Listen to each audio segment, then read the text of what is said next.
Helpful. And the hush fell over the ground. Yeah.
No, that would be me. That's true.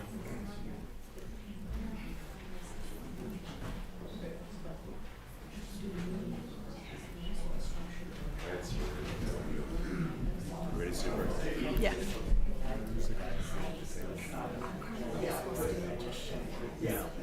Some of the police station. It's not on the agenda for today because today's a special meeting. It'll be on the 14th. Good afternoon, everyone. Could we all rise for the Pledge of Allegiance?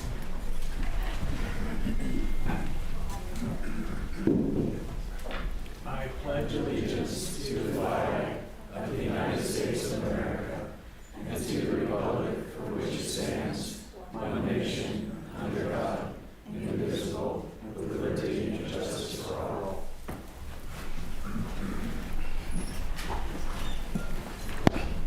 Welcome, everyone. I hope you had a good holiday, and thank you for being here this afternoon. I'm excited about the impact that we can make on our city this year with the combined talents of the council, city staff, and the involvement of our amazing community members. Thanks so much, everyone, for being here tonight, and for your express commitment made at the last council meeting to assist us going forward as a critical part of this team. To keep our meetings efficient, we'll structure agendas with clear timeframes and focus discussions on actionable items. Public comments and council input are crucial, but brevity and relevance will help us maintain a productive pace. For more in-depth discussions, we'll hold dedicated special meetings where extended public input is encouraged.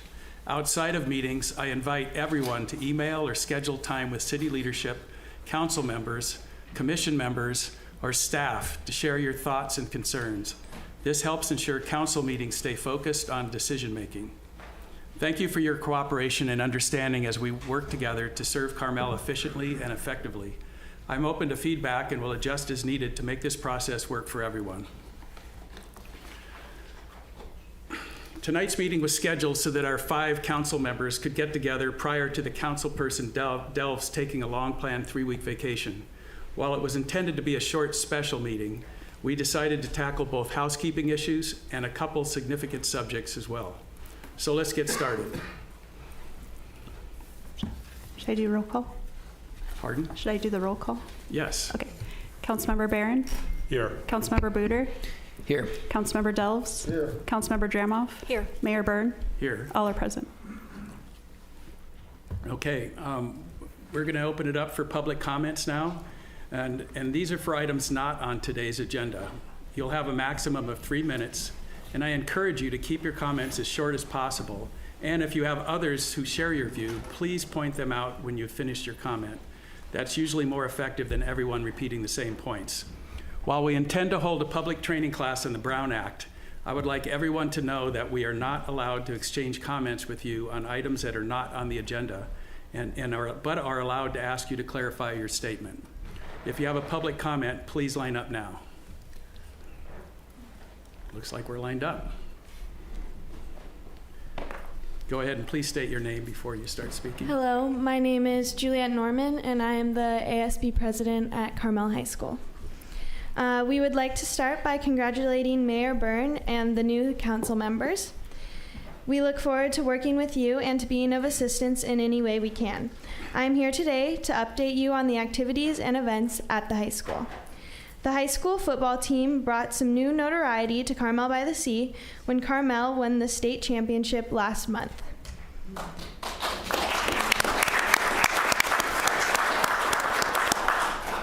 The team capped off their undefeated season with a decisive 48-7 victory over Lakeside's El Capitan on December 13th to bring home the state title.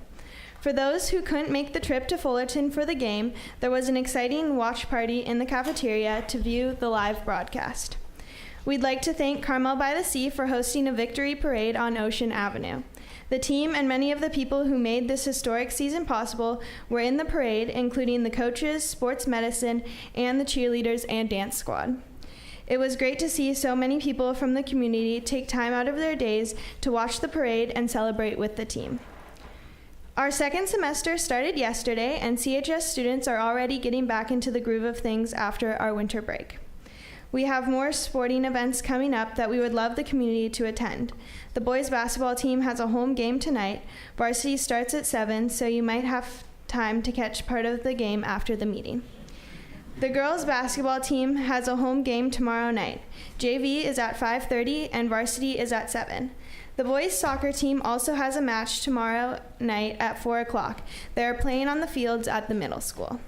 You can find schedules for basketball games, soccer matches, and wrestling meets on the school website. Student government is excited about a newly formed Student Senate, which increases student involvement and provides a platform for voicing issues important to our students and our community. Mock Trial has been preparing for a competition in the Bay Area this weekend and will be hosting an invitational here in Carmel the following weekend. Winter Formal is coming up on January 25th at the Monterey Convention Center. And we have a VAPA performance on Wednesday, January 29th at CHS in the Performing Arts Center. We invite the community to come and watch performances by the dance class, choir, orchestra, band, and jazz band, along with videography and art by our students. To learn more about all that we are doing at CHS, you can find the daily bulletin on our website under Student Life and follow us on Instagram at PadreBobCHS. Thank you. Well done. And I like your confidence that we're going to have a short meeting tonight. Thank you.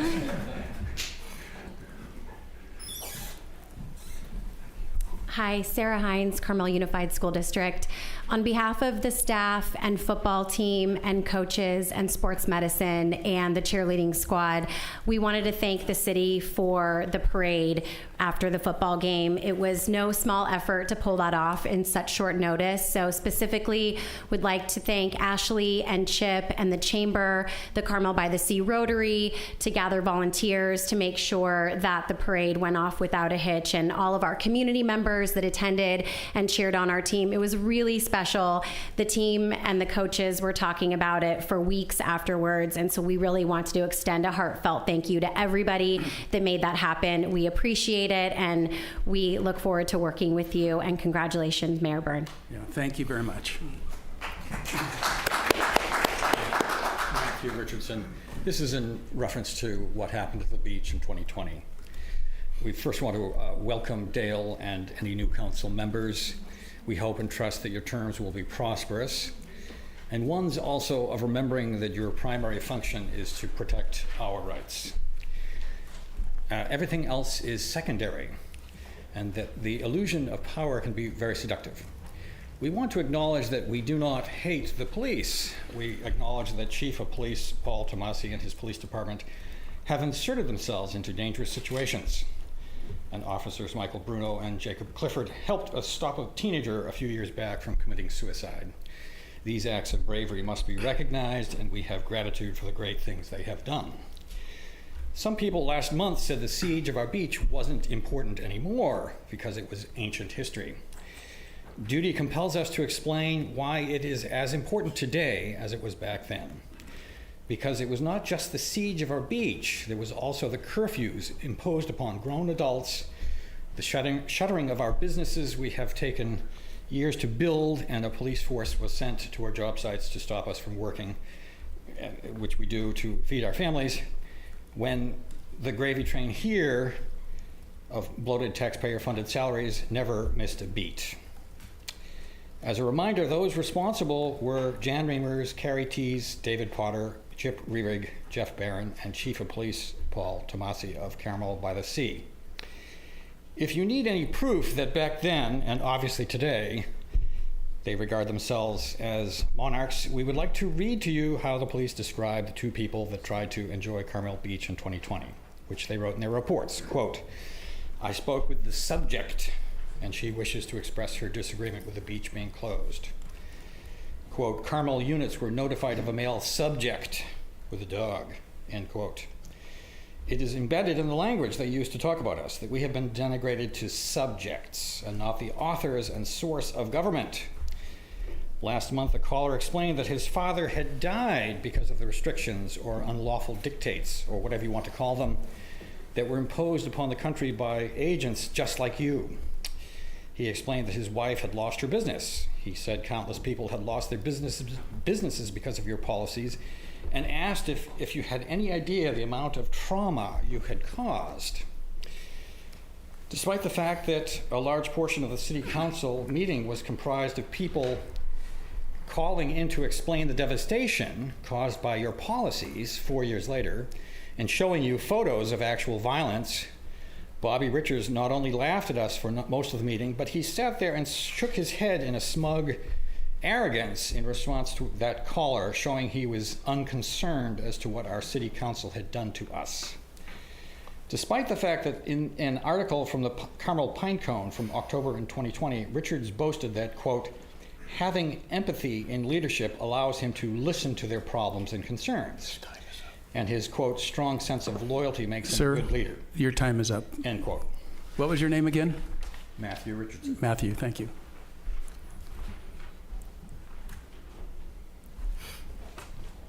I'll continue on. Two callers last month asked if any of you would like to apologize for what you had inflicted on us, and you offered nothing. To then have Mayor Dave Potter just a few days later on December 9th say, quote, he couldn't be too full of himself to not admit that he made a mistake, end quote. Perhaps you've gone on way too long, believing that we, the people, weren't watching. Because despite the people showing the council members, Jeff Barron, Bobby Richards, David Potter, Alyssa Drumoff, actual photographic proof of the violence that Reirig's choice had inflicted upon the people he swore to protect that arrived here for the 4th of July weekend after being invited by Reirig to do so. You, Alyssa, and you, Jeff, showed how worthy of derision that violence was, and your complete lack of regard for our dignity when you extended Reirig's contract and dumped even more of our money into his bank account in the very same meeting. This was not dishonorable, but foolish politically speaking. As you were clearly not listening to us, here's yet another reminder of what your city manager, Chip Reirig, did when on June 17th, 2020, in a vlog, he encouraged people to attend a celebration in Davrendorf Park on June 20th. And this is the photo of that celebration. People crammed into space.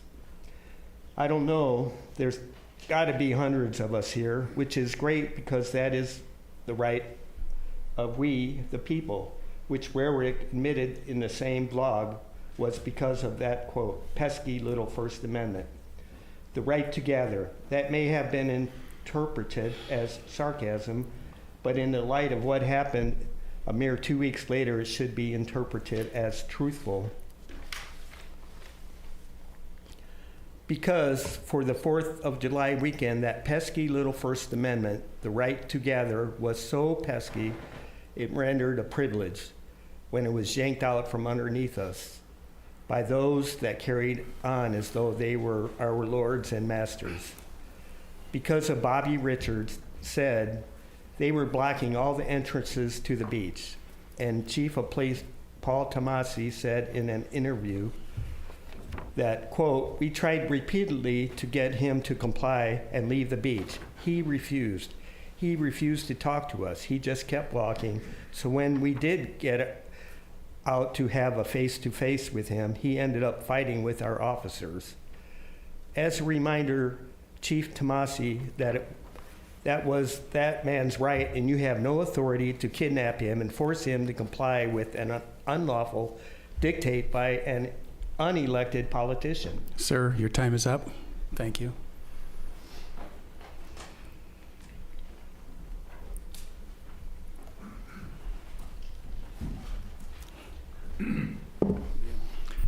Happy New Year, you guys. Congratulations to all of you for your elections and your campaigns. And I was reminded again how the election process actually creates a great deal of discourse and communication in this community, almost revives it. So it's well worth the time, but I know it's not easy to do, and I know that you really worked at your campaigns. Congratulations. Thank you. And we are, I will say, for Carol and I, we are more optimistic this year that we're going to have a good conversation with the residents. So we're really looking forward to the year. And I just had a couple of things I wanted to mention about the website. Would it be possible to put the 2016 report somewhere on the Carmel City website, and possibly a copy of that Ordinance 96? You know, where it works. I don't want to make a big job out of it, but that would be nice for the residents. Thank you, all of you, and we look forward to working with you over the next 2 years. Thank you. Thank you, Neil. Good to see you.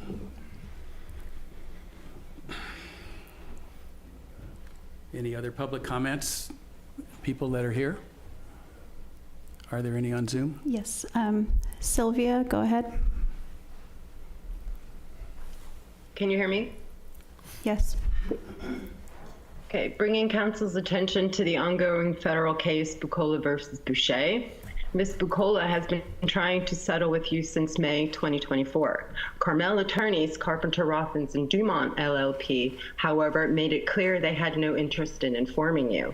They plan to wait for Ms. Bucola to file more documents, allowing them to continue responding for months, even years, while siphoning taxpayer funds.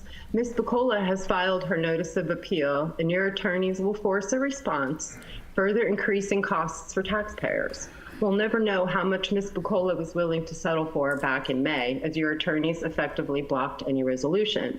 On July 16, 2024, replacement attorney Thomas Fay sent an email to Ms. Bucola claiming ignorance of the in-person requirement for settlement conferences. This was despite the plaintiff's email on June 28, 2024, stating she, quote, would like it to be in person, end quote, and asking, quote, please let me know if there will be at least one representative of each of the public entities present, end quote. Mr. Fay claimed he missed all 3 mentions of the in-person requirement over 2.5 weeks worth of email exchanges. He then asked if defendant Rerig and Carmel's insurance agent could change the conference setting to a Zoom appearance. The plaintiff received this email from Fay at 8:52 a.m. on July 16th, and less than 4 hours later, she responded, reminding the defendants of the settled in-person requirement, including by the court.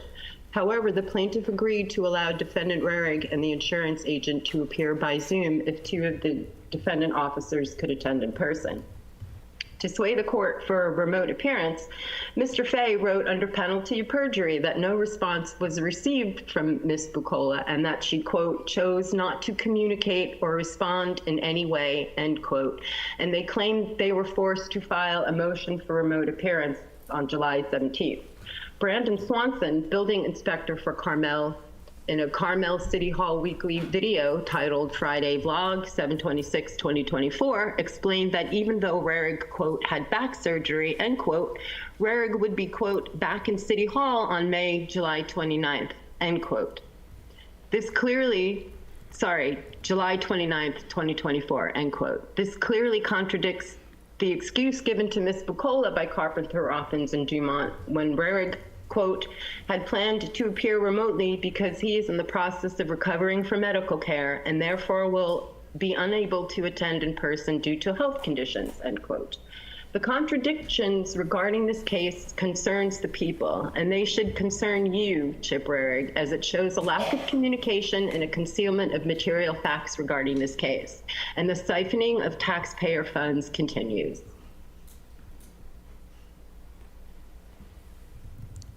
Thank you for your comment. Anybody else on Zoom? Yes. Gail, go ahead. Their names are up there. Okay. Gail, go ahead. Can you hear me? Yes.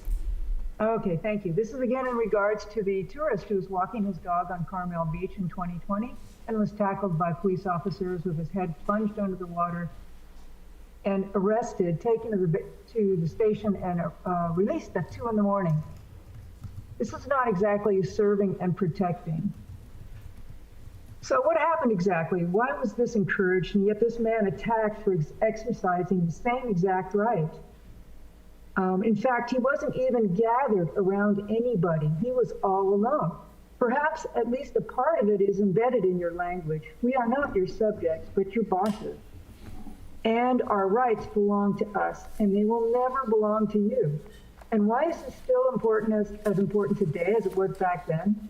Because no one has ever atoned for these hypocrisies, for these crimes, threats, extortions, violences against the people, imposing curfews, stopping us from working so we could feed our families. Not a single council member since. Not Jan Reimers, not Dave Potter, not Carrie Spesis, Jeff Barron, Karen Sperlito, or Alyssa Draymov has denounced any of it. Not only have they not atoned, but you, Alyssa Draymov, and you, Jeff Barron, Dave Potter, and Bobby Richards, didn't even have the propriety to consider that maybe you shouldn't dump more of our money into Rarig's bank account after you were shown evidence at the violence Rarig inflicted on his fellow man and his neighbors. It was bad optics. Maybe it was going to hurt your political careers, even to be this self-serving.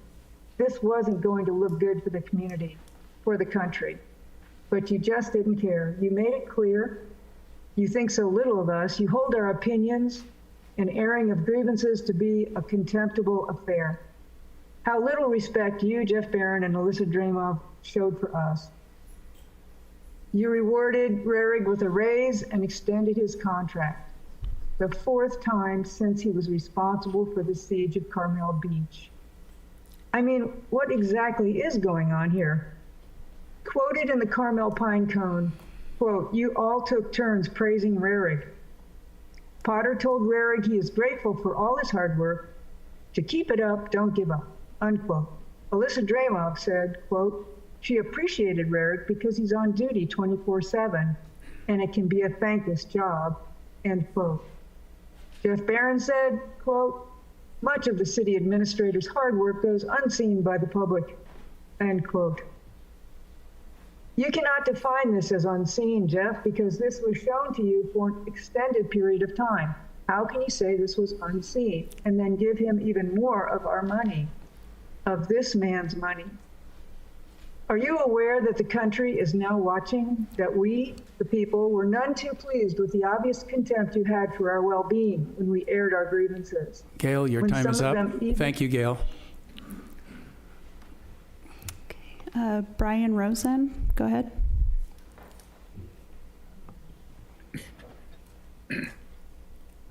Hello, Brian Rosen here. It's nice to address you, City Council members and Mayor. I wanted to talk to you, with you about a various situation occurring right now, and I think maybe cities can help make a difference. There's a genocide going on in Gaza right now. I mean, we have it pretty good. Let's just think of what those people are going through. The UN just went through with a food truck shot full of holes. They're afraid to go in there. It clearly marked food relief UN. Doctors was kidnapped from the hospital, very devoted. They were medical staff stripped and beaten. and it's many children dying of freezing, babies, infants, children being shot. War crimes caught on video where many countries won't allow, if the soldiers are afraid Israel's instructing their soldiers not to go to those countries lest they be arrested. A lot of people say, oh, January 7th, October 7th justifies it. Well, there's been massacres since 1948 and ethnic cleansing. It's sort of a racist thing to say that one massacre matters and another doesn't. Those people matter too. And there's, I don't know, a hell of a lot more people killed than they say. It would be nice if all the cities would band together and do resolutions and to have an even-handed approach. We want to help the Jews in Israel. We also want to help the Palestinians. We need to take an even-handed approach. Our government has the power of the purse. Mr. Panetta is sponsoring, he's supporting, he's voting for, he's aiding and abetting, he's giving funding unconditionally with no conditions. How crazy is that? For the Israeli government to do whatever they want in slaughter and genocide, making him most complicit. It's a terrible thing he's doing, and it's not necessary, and we can have peace. You know, Jimmy Carter really spoke out against the horrible treatment of an apartheid state. You go into democracy now and listen to him. Did a recent replaying of the interview. We need to go make a difference. We have it really good. Maybe we can learn to become better people when we see what's happening to other people around the world and learn to get along with each other and avoid arguments and lawsuits and learn to be more loving, because our government isn't, but we can learn from that. So I hope the city council would do something. That's the serious subject that seems to overshadow everything in my mind. Although it would be nice if the city council would do something about reducing the number of cars, but that's another subject.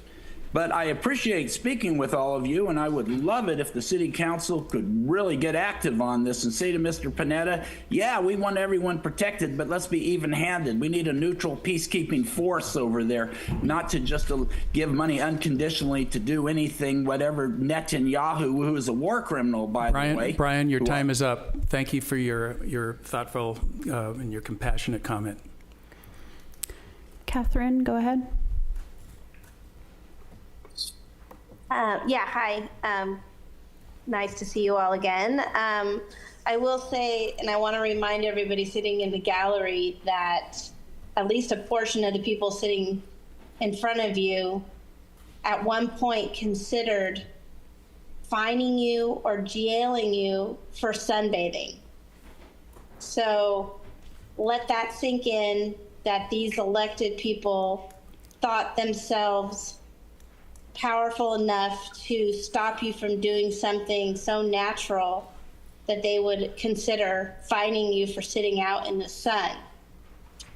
So I'm going to continue with some of these comments about exactly what Chip Rarig is capable. So what happened exactly? And why is this still important today, as it was back then? Because no one has ever atoned for these hypocrisies, like trying to charge people for sitting out in the sun, for these crimes, these threats, these extortion, and the violence against the people, imposing curfews and stopping us from working so we could feed our families. Not a single member since, and maybe I'm too far back, but has atoned for these problems.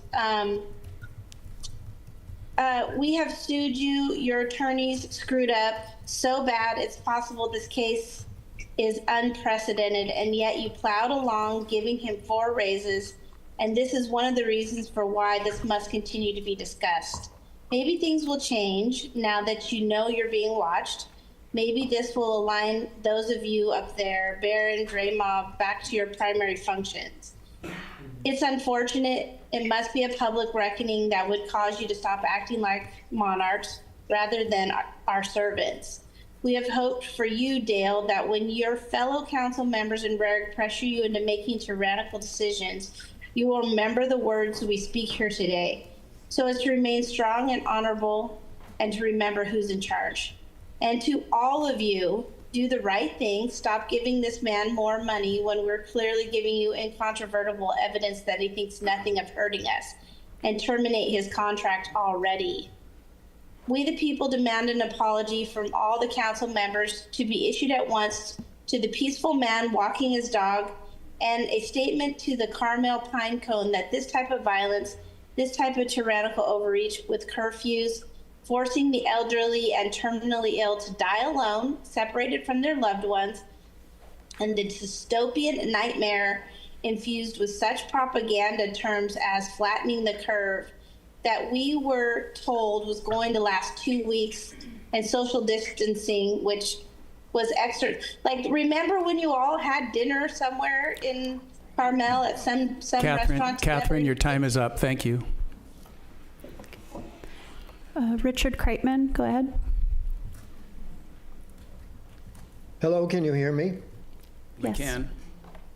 Okay, Mayor and Council and City, I want to return to something I brought up in the past, and that is the existential threat to our village's economy, character, and quality by the conversion of retail stores downtown to non-retail uses, particularly new real estate offices. I'm bringing this up again because we recently closed Gallery North after 21 years in business, and the prime retail space we occupied next to Mulligan's on Dolores, south of Ocean, is being taken over by an international real estate firm. After a bidding war with other potential renters, this real estate firm will be paying something like 2.5 times the monthly rent we were offered to renew our lease. Additional real estate offices add nothing to the town's economy. They actually cost us. While every lost retail location is lost retail revenue, retail tax revenue, and lost village character. An additional real estate office adds nothing to the tax base or economy because they all offer the same inventory to prospective buyers. The same properties will be sold and property taxes raised whether or not we have 20 storefronts or 30 storefronts or all of them are realtors. By every conversion means the loss of retail tax revenue and leaves the city worse off financially, less attractive to residents and visitors. The other part of the equation is that a real estate commission from one of our average local home sales can cover several years of rent that retailers could afford. They simply cannot compete with realtors for available commercial rentals. And once a space converts to non-retail use, it's unlikely it will ever revert back. We need to act. I've told the story before that Barbara and I were privileged to vacation in the south of France some years ago, pre-COVID, and several evenings we dined on the square in the historic town of Saint-Rémy-de-Provence. Taking a stroll after dinner, we found that on one of the blocks off the square, right in the historic core, every single storefront was a real estate office, lined up next to each other, all with the same photos of the same properties in the windows. It was a frightening example of how to suck the charm and desirability out of a village that prides itself on being one of the most visitor-friendly, attractive places on earth. Here in Carmel, we obsess over trivia as to where Squeezy is going to square its juices or whether to permit another candy store and how many bins it can have.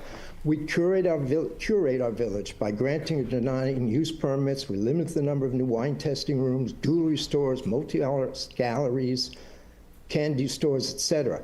It's something unique to us, I believe, and it works. It's a powerful tool that we've used to maintain the village character. Back in 2019, when the community and council realized that downtown apartments were being converted to short-term rentals, we moved with impressive speed, shut those down, the conversions. I think we only lost about a half dozen apartments. Other municipalities have zoning laws, it's common, that require all storefronts in the commercial core to be reserved for your time is retail up. use only. Your time is up. I'm sorry about the loss of your gallery. That's sad news. Craig, go ahead.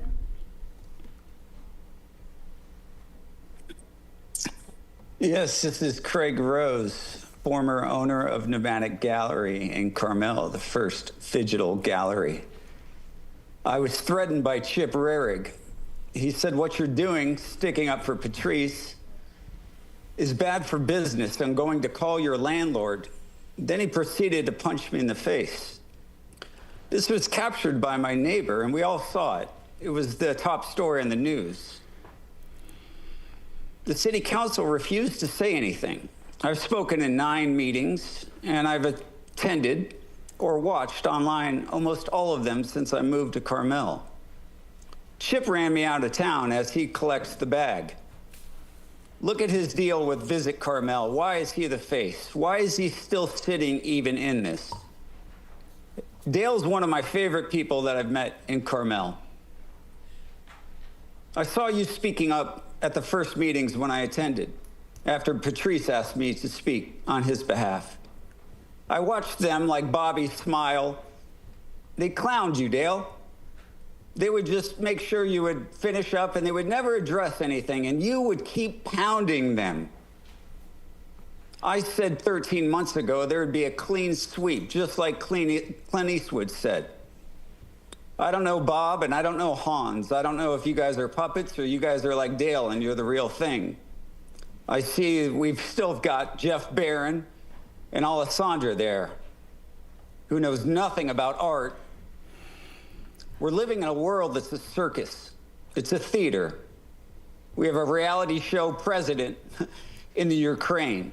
We have a reality show president in the States. Actually, Zelensky was a real actor portraying the president. We're seeing the world flip-flop now. Mark Zuckerberg just said he's going to take away fact-checking.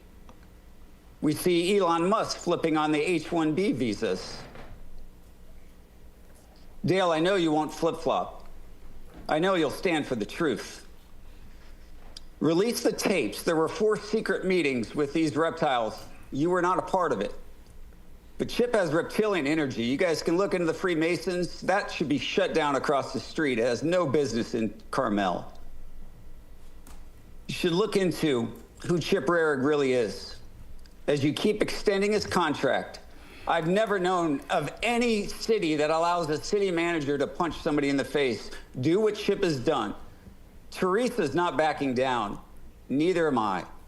Dale, please do the right thing. All of the lies, we're not going to just forget these last 4 years. We're watching you. Thank you. Thank you, Craig. TRW, go ahead. Yes, can you hear me? Could you speak up a little bit? Sorry, you're breaking up. Can you hear me okay? Yes. Great, thank you. As one of the previous callers referenced, we are not going to stop holding this council responsible for your previous actions, including shutting down the beaches in 2020, threatening and arresting people. I mean, here we are almost 5 years later, and Ms. Teresa Bacola is still trying to get justice, and the city refuses to apologize. This is just not acceptable. What I'd like to read are comments from a video that's entitled, "Citizens Team Up and Destroy City Officials Before They Leave Office. Epic," end quotes. It was posted on the Harvey Freebird YouTube channel 9 days ago, December 28th, 2024. And this is what the country is saying about your unlawful acts then and now. The people have spoken. 1 day ago, America is strange. A police force closes a beach. This is insane, and they think they have the right to do it? Christopher Columbus could not land on mainland America because Carmel Police Department closed the beach. The Mayflower was fired at for daring to land on beach. 1 day ago, "Ma'am, your time is up." Yeah, because your effing lunch break is more important than our rights. 1 day ago, "What makes me mad is all these cops who enforce all these stupid rules, not legal laws, who are so keen and quick to do it. Everyone should be named and shamed, fired straight away. Politicians can be voted out if they own or run businesses. Boycott them." Looking at this video clip takes me back to the late 1930s Germany. Yeah, like Hitler's inner circle. But these dictators forgot that they were voted in and they need to be voted in again.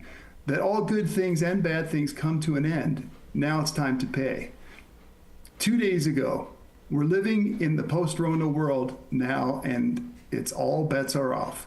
Astounding that the events of 2020 onwards is never spoken of, yet it was the most fascist, tyrannical event of our lifetimes.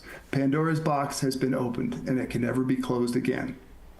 For corrupt cops, this was 3 days ago, for corrupt cops to exist, you need corrupt city officials. 2 days ago, these people need to be jailed. 2 days ago, vote them out and recall all of them. 2 days ago, going back to that beach should have been a ticket at the most. It was not that a law was created. These city officials just decided to create some fake ordinance. They are pathetic. 4 days ago, about time the good citizens of that evil place with evil leadership wake up. 4 days ago, public shame is what got civilized people here today. And it's back, baby. America is back. 4 days ago, he thinks the lady next to him finds him charming and attractive. That's what is motivating his behavior. Your time is up. 4 Thank days you. ago. Thank you. Okay. Any other on Zoom? There's no more speakers. All right, so I'm going to close public comment, and we'll move on with our agenda. Yep. So the first item is under orders of business? Yes. Yes, sir. Is appointment of Mayor Pro Tem. Did you want to share the slides you had, Mr. Mayor? Yes. Okay, can we do that, please, Nova? The mayor's prepared a couple of slides, and they're great because they help educate about the mayor's role in appointment of the Mayor Pro Tem in this case. Since I'm new to this position, and I've had a lot of conversations with the public the last few weeks, I'm finding out that in general, people don't know a lot of the details about how city government works. And I'm going to cover some more subjects. We're going to agendize it and put it on the next one, the next meeting. But tonight, I thought it would be good to at least cover what the mayor pro tem, and so on actually is. A lot of people come up to me and say, make this happen, Dale. And, you know, I'm not a dictator. I'm up here with 5 other equals, and what I'd like to do is just explain that to you. So the mayor is really a city council person with 1 vote. So we're all equals when we sit up here. I am part of the committee to set the council agenda, and those meetings so far with me has been Administrator Rarig and Assistant Administrator Swanson. Brian Pierrick, our council, sits in on those meetings, and the Mayor Pro Tem sits in on those meetings. And the city clerk. And the city clerk. She hasn't been in all our meetings, but I think she's supposed to. This is the last one. It was holidays. I also preside, and the mayor presides over the city council meetings, as I'm doing right now as the chair. The mayor represents the city at quasi-governmental and social functions. They call it a titular position, and then it says in our policies document, someone that has no real power. I found that interesting. And I did go to a city governmental body meeting on Friday. It was interesting. I got to meet all the other mayors, so that's a typical thing that I would do as mayor, and I'm doing. So that's what the mayor does, and I think that's a pretty accurate statement. So the mayor pro tempore, or mayor pro tem as we typically call it, is appointed by the mayor, and the mayor appoints that. It does not require a council vote, so there won't be a vote tonight when I appoint one. Part of the committee that sets the council agenda is the mayor pro tem's job, and in the absence of the mayor pro tem would chair the council meeting and attend the functions that we talked about earlier. So he basically becomes the mayor for a period of time. Next. Oh, sorry, sir. Yeah. So what happens if neither the mayor or the mayor pro tem are there? The city council at that meeting would appoint an acting mayor pro tem, and at that point shall have all the powers and duties of the mayor pro tem. So that simplifies what our powers are. So the mayor does not run the city. You can't come to me and ask me to do something. If I want to talk to somebody in the city structure, I go to Chip, Mayor Administrator Rarig, and I ask for permission. All of us can do that. So just so you know that we don't have superpowers and can't make things happen overnight. All right, so at this point, I'm going to announce that, just a second. After thoughtful consideration, I'm appointing Councilperson Delves as the Mayor Pro Tem. His prior mayoral experience, business expertise, and service on Carmel's Planning Commission make him an excellent choice. I'll invite him to say a few words if he wishes. And I think he wishes. I am a man of few words, so I will say that I am honored and flattered with the appointment, and I'll leave it at that because we have a lot of work to do. So thanks. Congratulations, Bob. All right. That's Yes, sir. That closes that out. Yep. So the next item that you have on your agenda is the ad hoc committees and the potential appointments. And just by way of background for the benefit of the public, if I may, Mayor. Yes. The past council used ad hoc committees which are time limited for a specific purpose and no more than 2 council members, so you can't have a council majority that would work on a specific topic. They're not necessarily a Brown Act body, so there's no noticing required. And we had a lot of those. We had about a dozen of those committees. And do we have slides on this one, Mr. Mayor, as well? We do have some slides. So just keep going forward. Yeah, thank you. Not really. There's a blank. Okay, there you go, sir. All right, so I'm going to cover this.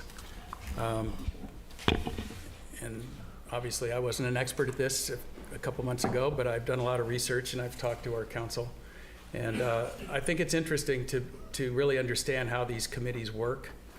Ad hoc committees are temporary committees, and they're formed to address specific tasks or issues, and they should be dissolved once their purpose is fulfilled. So they come and go pretty quickly. You know, we're talking 90 days, 120 days. What's the longest you think, Brian, that those committees would go? It depends on the item. I mean, it could last several months, but it shouldn't be going on for several years, most likely. That's good. I'm trying to get Brian involved in these meetings since he's here.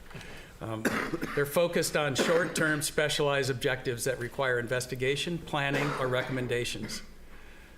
They're used to explore specific issues such as parking, housing element, or recommendations for one-time events or projects like crafting a policy response. Their membership is typically composed of council members, city staff, and community volunteers with relevant expertise. They can only have 2 council members. They cannot have a majority or a quorum. That's true, right? That is true. I should mention that the members of the ad hoc committee can only be council members. For example, the community volunteers could attend an ad hoc meeting, but they are not members of the ad hoc committee. Interesting. All right, I'm glad you're here. Limited duration. They exist only until the assigned task is completed or the report is delivered. And that point that Brian just brought up is important when we start setting up new committees, if we do, because that would then make an ad hoc committee a standing committee if you had other people on the committee. Is that true? We're going to cover that in a second. So the answer is yes. Okay. If you were to add a non-council member to the committee, it would become a standing committee. And then once it's a standing committee, it is a Brown Act body, and the meetings are noticed, an agenda is posted, and the public can attend. All right, we're going to get to that in a second. So again, they're limited duration. They're not set up and go on forever. And because of their short-term nature, they're exempt from the Brown Act, which we're going to try to have some more training on that. But it's serious and it's important, and we're all learning, how to work under the Brown Act. And again, they're exempt because they're temporary and they have less than a quorum. All right, next slide. So what are the advantages of an ad hoc committee? They efficiently tackle specialized or time-sensitive issues. They provide flexibility to adjust focus based on emerging needs, but they also have challenges because they lack transparency, because they're limited in scope. And council, a comment I'd like to make is you don't need an ad hoc committee to investigate something. I was talking with Brandon today about this. Any of the council people can go off and investigate things, and we do on our own. The advantage with an ad hoc committee is it makes it more formal, and so it legitimizes those people going and talking to staff, because that takes time away from staff. So it just puts more structure around it. Okay, next slide. We're going to go into the standing committees. They're permanent committees established to oversee specific aspects of city governance and operations. They address ongoing functions, policy areas, and they also provide recommendations. membership includes council members, but as we just learned from Brian, they can also have city staff and appointed experts on the committees, which makes them pretty useful. Brown Act compliance is necessary, and you have to notice 72 hours in advance, just like with a regular council meeting. And regular meetings, so they're held on a consistent schedule typically. I'm not sure if that's always required. Can you have special meetings with these as well? There's not a requirement that they have regular meetings, but they can if they choose to. Okay, good. All right, so again, the advantages are their continuity, and they address long-term issues. And they have, for everybody in the audience here, they have transparency, and I know that you all want that. And they encourage public participation through open meeting laws, just like this one. They can become bureaucratic and slow-moving because they're structured, and they may require more resources and time compared to ad hoc meetings. Just putting on a meeting like this takes a lot of time and effort, I'm learning. There are a lot of people on the CC list when these meetings happen. So even though we want to have more meetings, we have to be aware of it. And Councilperson Dell's, having experience as a mayor, has pointed that out to me several times now. All right, next. Okay, so now we're going to get to business here. I had debated how to handle this. The mayor has the ability to establish and terminate ad hoc committees. Ad hoc committees should be terminated when they've served their purpose. We sort of stand here tonight with 10 still in an active state, and some of them have served their purpose. Some have just been in a waiting stage for a while with nothing happening, and some have no members because of new council peoples joining us, council persons joining us. So my preference for this is to terminate and end all of the current ad hoc committees and have the council revisit any subjects that we think should have them in our future council meetings. But I would like to open it up for discussion since we have council people that are on some of these committees. So before I would terminate those, I would maybe, if you want, you might want to make a comment about any committee starting at the top that you're on, and tell me if you think it should continue, or if you think it's a good time to end it, and if we need to restart it at a later time. So if we'll start at number 1, that's Richards and Barron. That's Councilperson Barron. Do you think we should keep that going, or do you think it's time to end it? Thank you. I have some thoughts, but do you want to open it up for public comment first, or do you want to? That's a good question. Yeah, that is a good question. You could do it either way. You could either have the council members provide you their input or have public input. It might be best to take public input first, because then the council could consider what the public has to say. It's either way. Okay, so and if we're doing that, are we going to do it at each one or all at once? I think it'd be most efficient for you to open up the public comment, let them comment on the subject of ad hoc committees, including any of the ones listed here. Okay, so what we're going to do is we're going to open public comment for anybody here tonight and on Zoom to discuss their opinions of my terminating all the committees, and you can comment on that in general, or you can comment on each one specifically, and we'll open it up for public comments. Anybody have a comment? All right, good.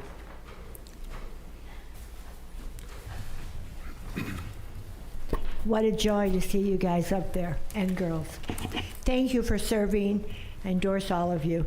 I have served on an ad hoc committee, and I think it was beneficial for me as well as the committee, but I would agree that you might get rid of all the ad hoc committees and start fresh, because many of the people have served on it for a very long time, and you've heard what they can contribute. So starting fresh, you might get, not me, but other people interested in the subject, more knowledgeable about it than I know on all of the subjects that the ad hoc committees served on. And I think that to start over is a great idea. Many of them went on too long, and the meetings were too many, and it sucks a lot of the city staff time and money, and it's time to move on. And with 3 new council members, I think it's great. And thank you to Chip and the attorney for working for us. I appreciate your help. And there were thousands of people that died during the pandemic. And thank goodness that we closed things. I had 2 friends die of it, plus others. So closing things was no fun for any of us, but it was something that was necessary at the time. And now everything is open, so you can enjoy it and move on. Thank you. Thank you, Donna. Mr. Toomey. Good evening, Mayor, Council, Tim Toomey. I would echo what Donna just said as far as kind of re-energizing the ad hoc committees. But what I'd like to see is kind of a summary, kind of a closeout of where they all are right now. Because I know with Councilmember Barron and Richards, and prior to that, Councilmember Tice and Chief Tomasi, I was part of the ambulance and fire ad hoc committee in Chippewa. And I thought that was really an efficient committee or ad hoc group. We got together, and this is like maybe three or so years ago, and learned all about the ambulance and fire service from Chief Tomasi and the fire chiefs in quick order. And I think we came to a quick decision on what to do with that. And then we resurfaced it not too long ago with Councilmember Barron and Richards to kind of reevaluate. There were still some loose ends on the ambulance staff side. So that's why I say if we could close them out, I think that would be great, and then determine if there are additional needs to keep them going. Maybe look at different membership, stuff like that. But that'd be my comments. Thank you. Yeah. And thank you for your service on that committee. Anybody else have a comment? We have one more.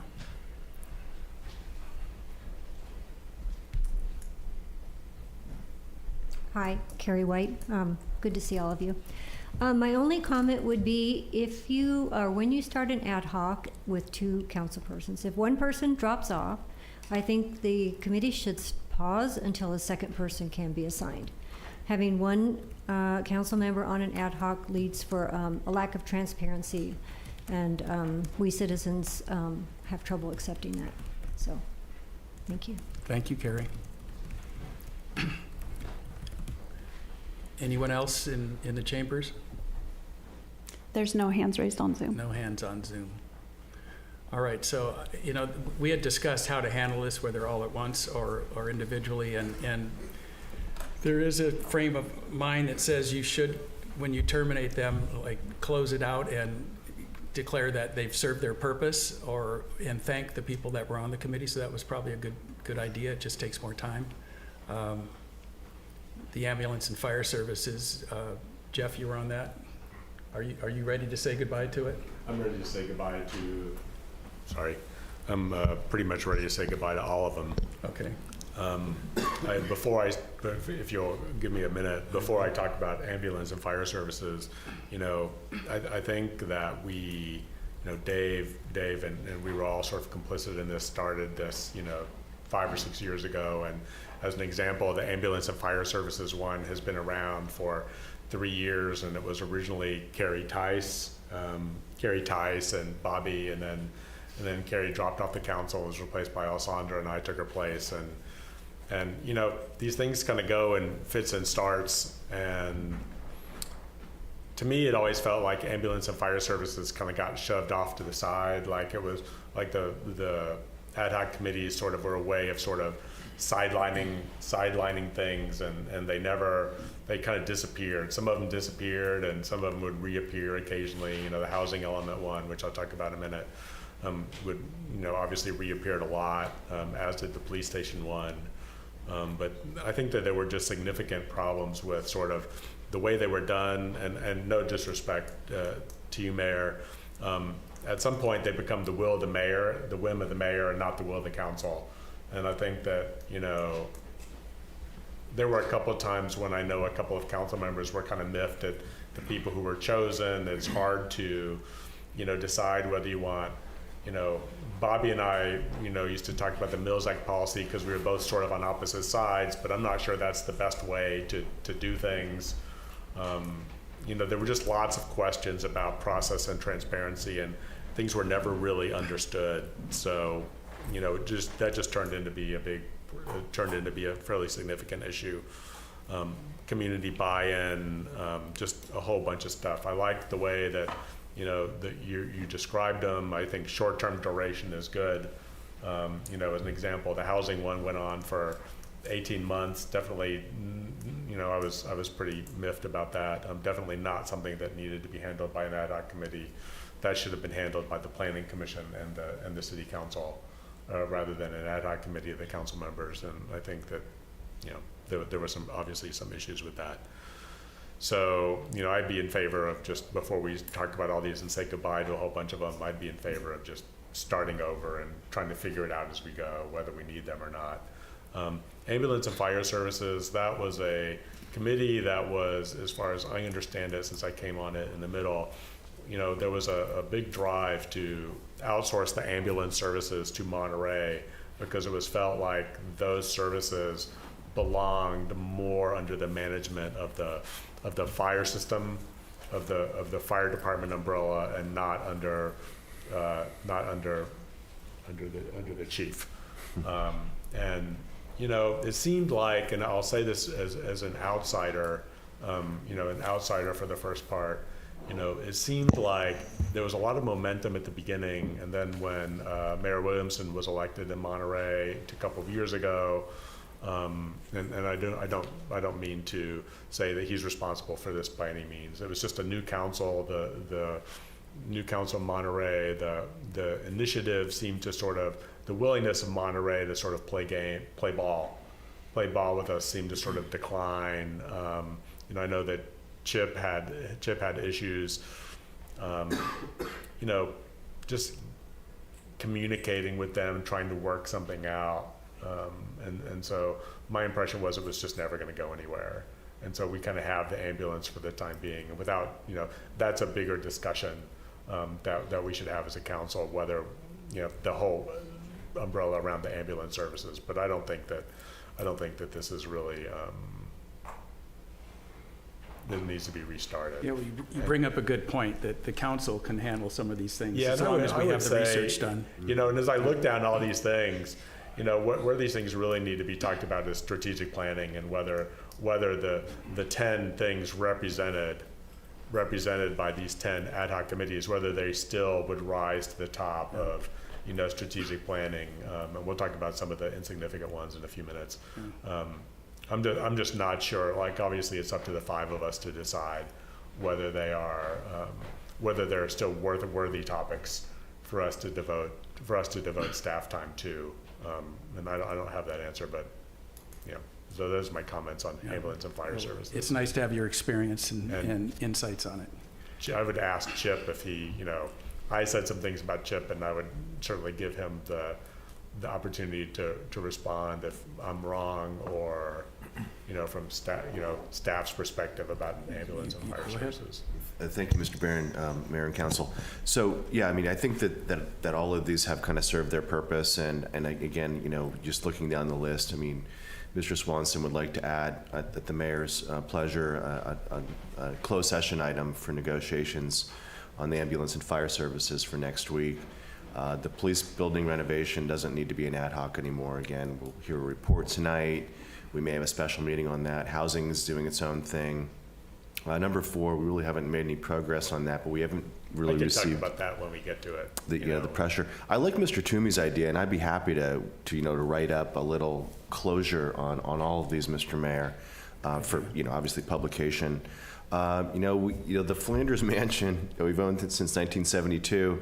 That'll be back on your list of topics to talk about when we do strategic planning and priority setting.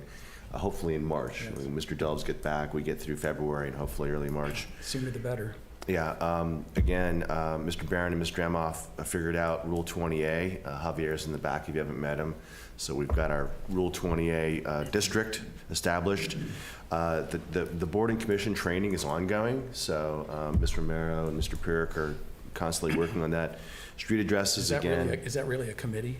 It's not really a committee, no. It's just Well, something that we need was, to- if I may, there was I'm looking at Alessandra, maybe she can shed some light on this. There was a board, or maybe Brian can, there was a board and commission training agenda item probably a year ago where you had prepared, the city attorney had prepared some materials and it was in the agenda packet and then it just got yanked. And I don't know Yeah, what, we literally never heard anything Yeah, about I think it just disappeared into the void. Yeah, I think we wanted to wait for the new council to be seated, so that's something we can dust off and bring back. That was a and year. And it was honestly, that some was things like Robert's rules versus the other rules of order. And, All right. and some All right. things. We'll Anyway, figure that out. let's see, keep going. Street addresses, again, we'll talk about that as part of strategic planning and priority setting in March. Flock cameras is coming to you with some recommendations in February.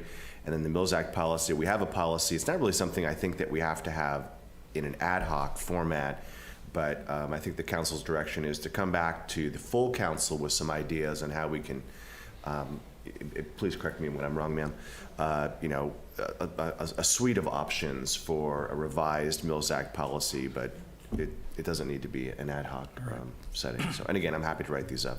Okay. So, any other comments, council members?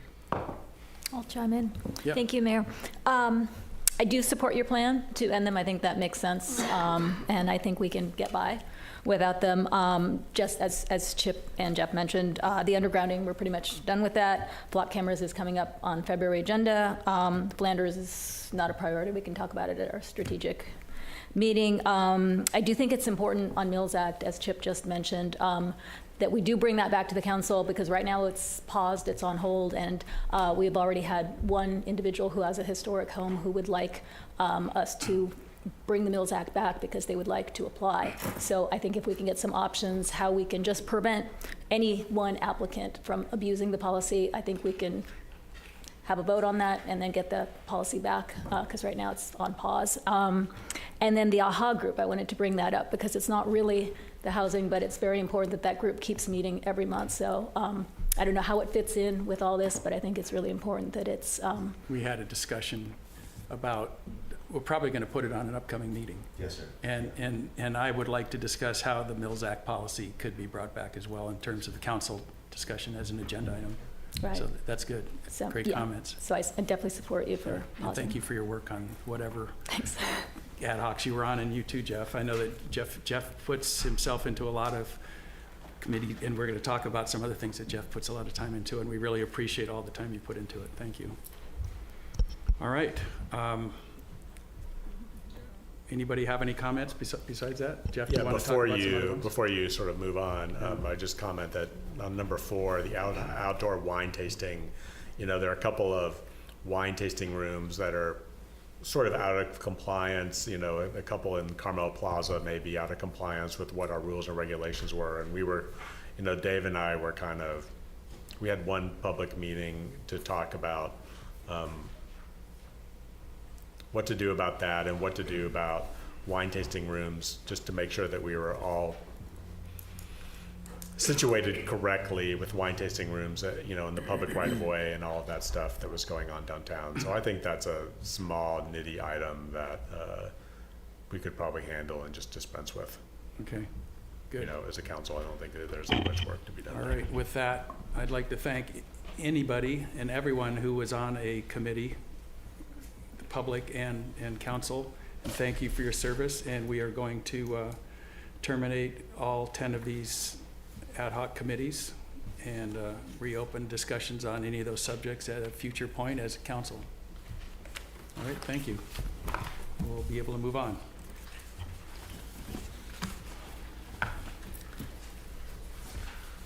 To outside agency assignments. Mr. Romero is going to produce this report. Yes.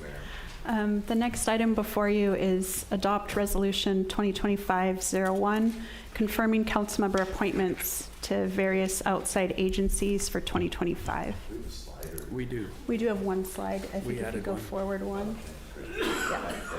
So basically the purpose of this item, it comes at the beginning of each year. In addition to their duties on the city council members serve as the city representatives on various outside agencies. So actually I do have a correction to the resolution that was in the packet. So could you take one and pass it around? In the staff report, I had listed AMBAG, 3CE, Community Human Services, the Litter Abatement Task Force, but I forgot to include the Monterey Peninsula Water Management District Policy Advisory Committee. That's because it's not really active, but it's recommended that we still appoint somebody because they could become active at any time. There's also the Monterey Regional Taxi Authority, the Monterey Salinas Transit, Regen, which was formerly the Waste Management District, Transportation Agency of Monterey County, TAMC, and the Tor House Foundation. So the resolution that was included didn't have the recommended appointment for the Water Board Policy Advisory Committee. So if you do want to adopt the resolution as presented, I would ask that the motion say without amendment to include that. Yeah. Thank you. And that's it. If anyone has any questions, I'll try to answer. Very well handled. Thanks. And I have another change that I'd like to recommend, if we could change the resolution. Yeah. Is that Councilperson Delves will be on the TAMC board. As the primary representative? Yes. And Councilperson Barron as the alternate is correct. So, yeah. But I'll open it up for discussion. Okay, so I, Oh, yeah, okay, public first. I'm learning. Well, any questions we can answer, and then we go out to the public, Mr. Mayor. I believe that what we've now got is correct with the adjustment for TAMC, correct? Yes. Okay. So yeah. Okay, good. So I'm going to open it up for public comment. If anyone has a comment on any of these assignments or any comment related to this subject.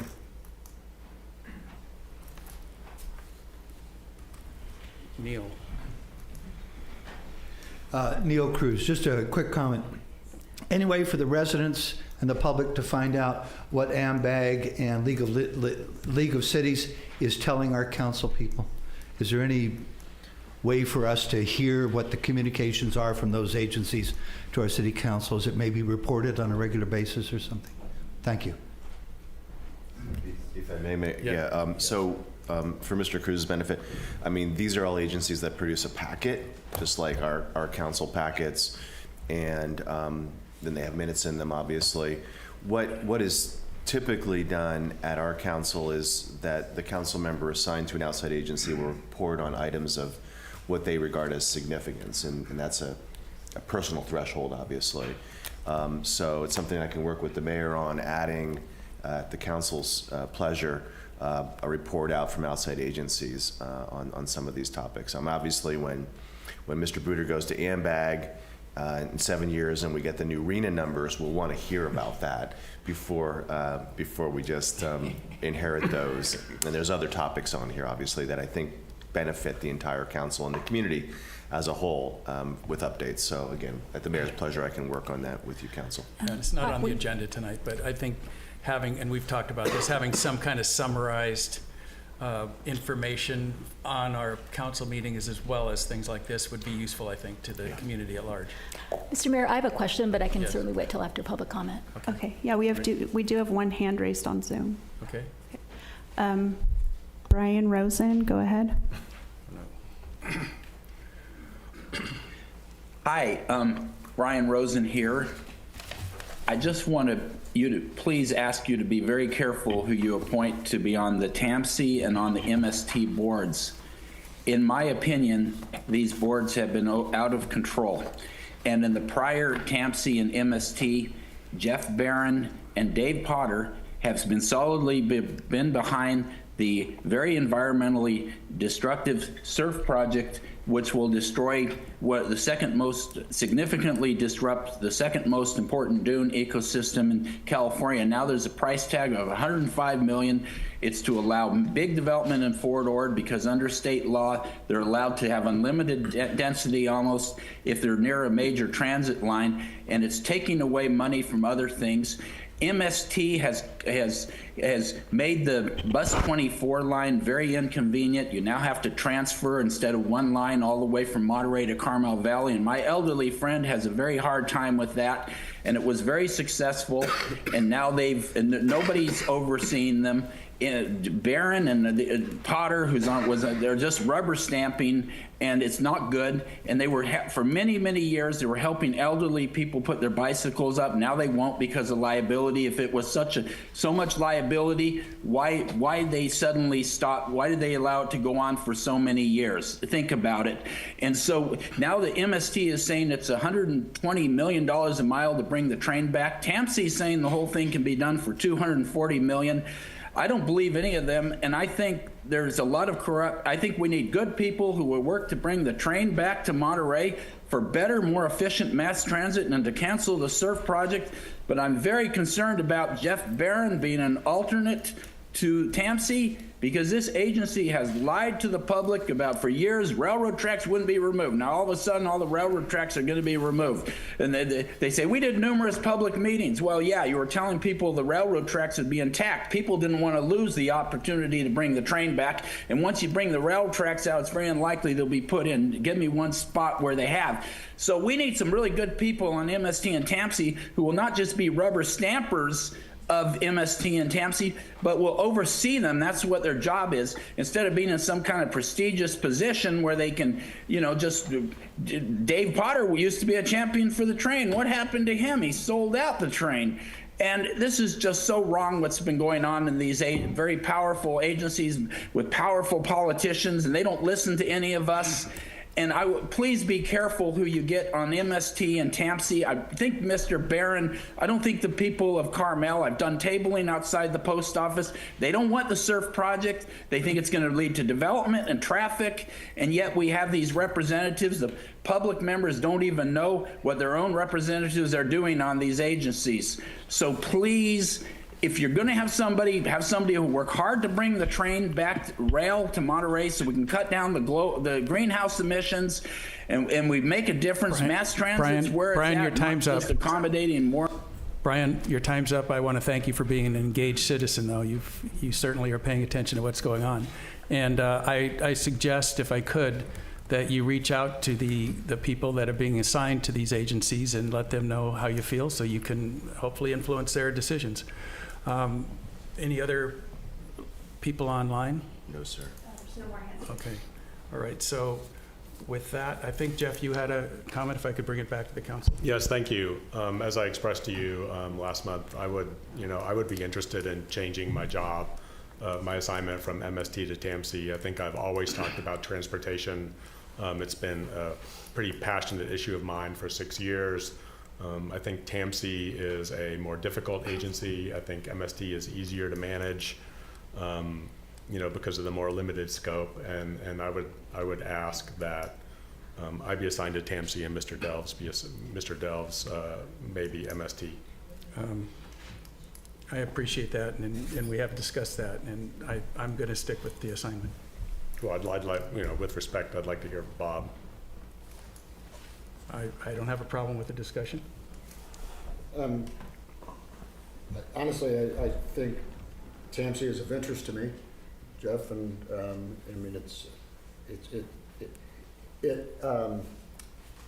it includes all of the county commissioners and pretty much someone from every city in the county.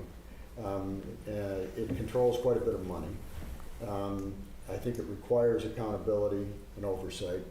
I think I'm really good at accountability and oversight. We're going to talk more about that in an upcoming topic.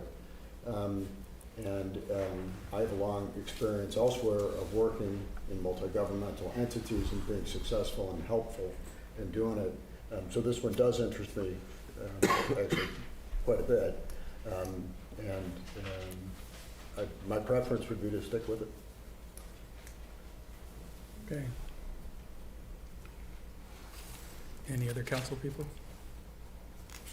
Can I ask You have my a comment? No, I have a question, Okay, either go for ahead. Chip or for Brian to answer. So we brought up a couple of examples of AMBAG with arena numbers and the controversial surf project with TAMC and MST.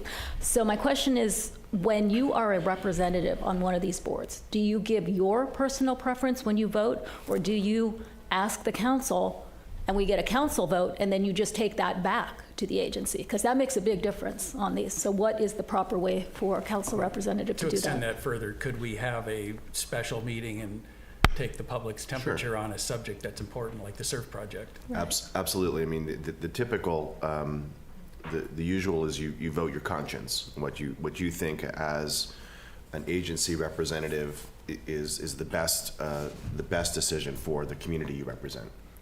That said, I would certainly encourage on items like arena numbers or the large expenditures for the agency representative to consider coming back to council for a litmus, getting their perspective. Doesn't mean you need to take that direction, but I think that on significant items, it's healthy to involve the council and the community in significant decisions.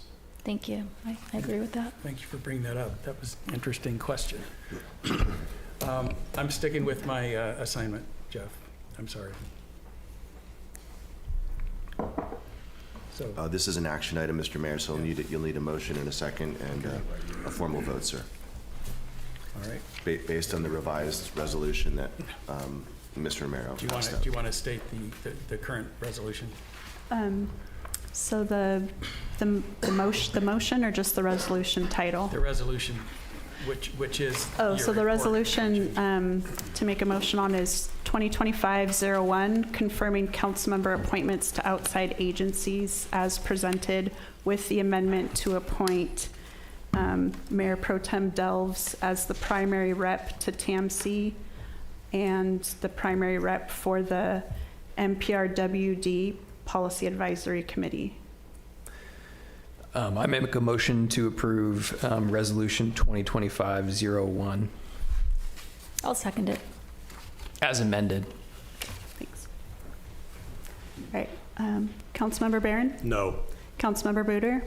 Yes. Mayor Pro Tem Delves? Yes. Councilmember Dramoff? Yes. Mayor Byrne? Yes, Motion carries 4-1. if you want. We're an hour and a half out now. An hour and a half we've been in. It's up to you. Next item's going to probably take 30, 40 Bio minutes. break. All right. We're going to take a, what? I'd come back at 6, sir. Okay, we're going to come back at 10 6, minutes. about 10-minute bio break, and we're going to come back for the 2 more meaty subjects.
I love that.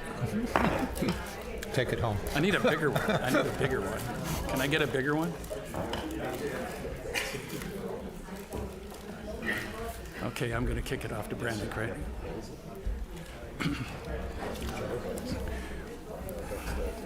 All right, everybody, we're ready to get started again with the fiscal year 2024-25 mid-year budget report. And to kick this off, I'm going to turn it back over to Assistant Administrator Brandon Swanson. Thank you, Mayor and Council.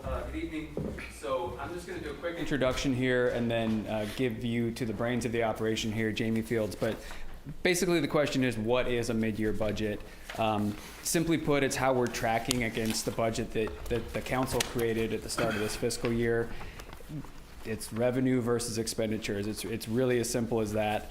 And the other thing it is the start of the most exciting season of the year. It's not football season, it's not baseball season, it's budget season. So this is really the kickoff for budget season, and what we use tonight as is how we're tracking against this year's budget. And then we're really going to come back next month or the next meeting next week with our budget calendar and start talking about how we're going to spend our next 6 months building the budget, which culminates in adoption in June. So the overall message tonight that you're going to hear from Jamie, and we're going to be a little bit redundant, is that the revenues are sound. And actually, we're cautiously optimistic. I know Chip doesn't like to be, but cautiously optimistic that the revenues are going to perform above what we thought they were going to. Our expenditures are generally tracking our forecasts, with a couple of exceptions, and we'll talk about those tonight. But the upshot is our revenues are sufficient to carry over our expenses to the end of the year. Simply put, there's no additional revenue or funds that need to be injected into the budget this year. So Jamie will get into that. Just as a note, we're excited for, as a team, so Chip, myself, Jamie, Jane, the whole finance team, we're all really excited for the energy around this year's budget. We've got 3 new team members on the city council. We've got 2 of the longstanding council members. Jamie's been here around 6 months. She's fantastic. I know some of you have met with her in person. We're very lucky to have her. Because Jamie's here, Jane's been able to focus on her job as the accountant, and I'm about a month and a half away from my first year in this role too. So we've got a relatively new team as a majority of this budget team, and we're excited for what that means in reviewing the budget, continuing to make the mid-year report meaningful.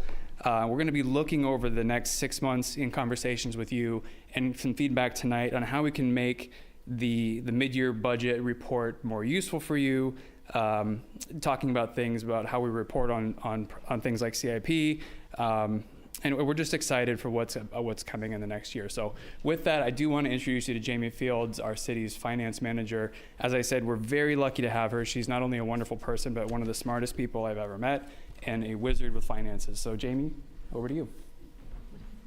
Thank you. I better not say anything. It's too good to be true. So thank you, Mayor and Council, for being here tonight. There we go. Not the same height. Right on. So thank you for being here, and we actually moved up the timing of the mid-year a little bit because we wanted to get it in, get a look at how things were going, and see where we were at before and as we got ready. Because sometimes the mid-year and the budget for the next year can kind of tumble together.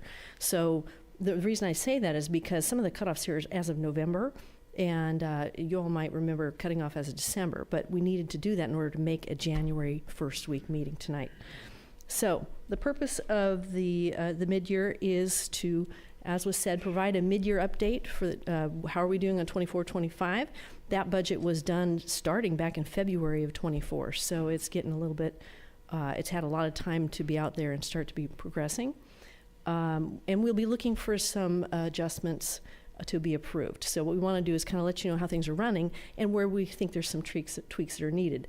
And as it was said, generally tax revenues through November, December are running at or ahead of budgeted amounts. Some of those are already realized gains that we know we've got in our pocket, and some of those are just trending ahead, but they could fluctuate further in the future.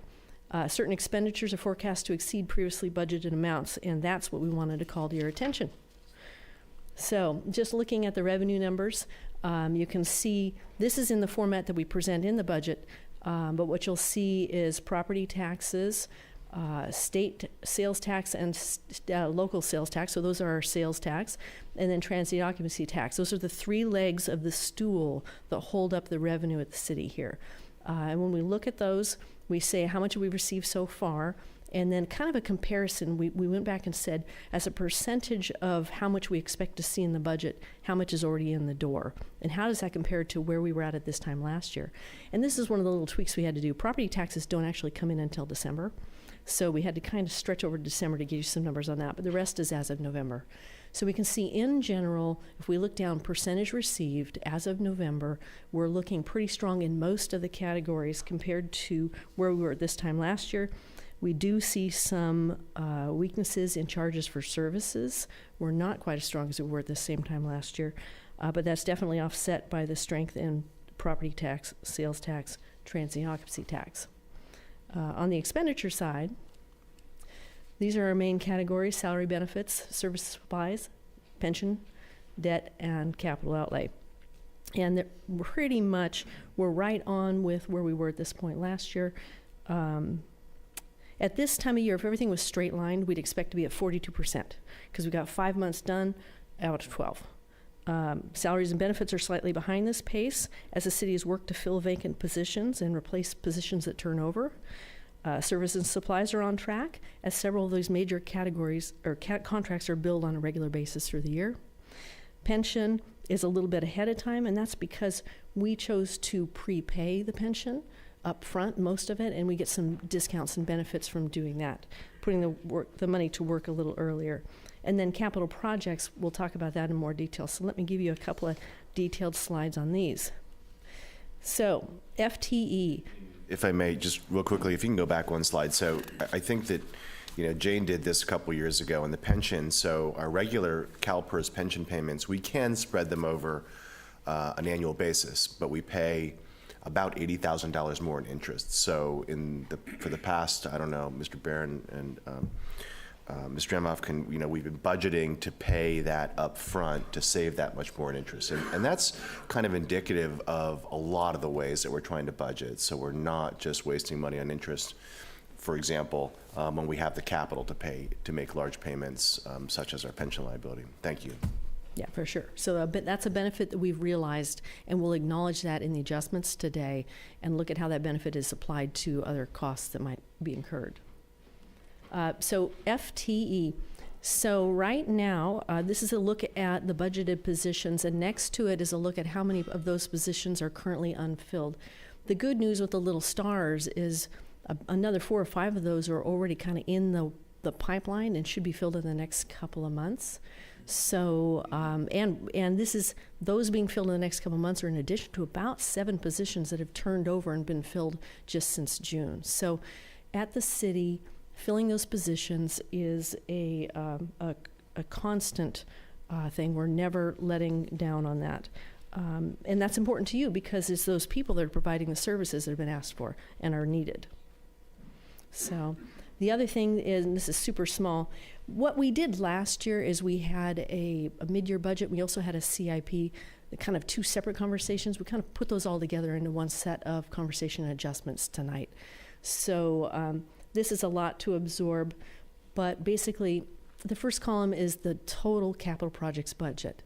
The next column is either the checks that we've already written or the POs that we've issued for things where we're going to be writing those checks as that service is completed. So it looks like there's a big available percentage there of stuff that's left to do.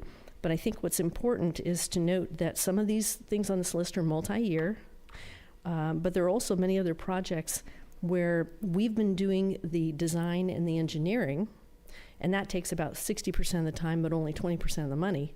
And now we're about to issue the contracts, and the contracts takes the remaining portion of time and money, and you should hopefully see those going out shortly.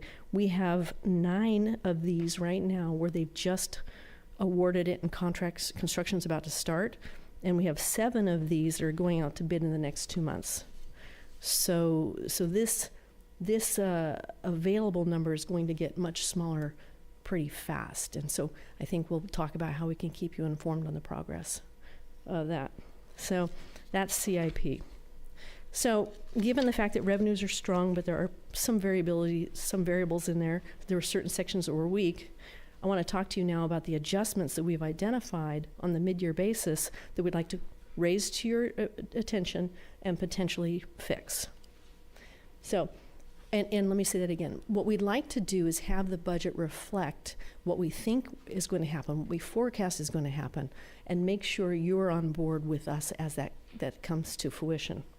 So, one of the things we're seeing right now is that ambulance services revenue is down.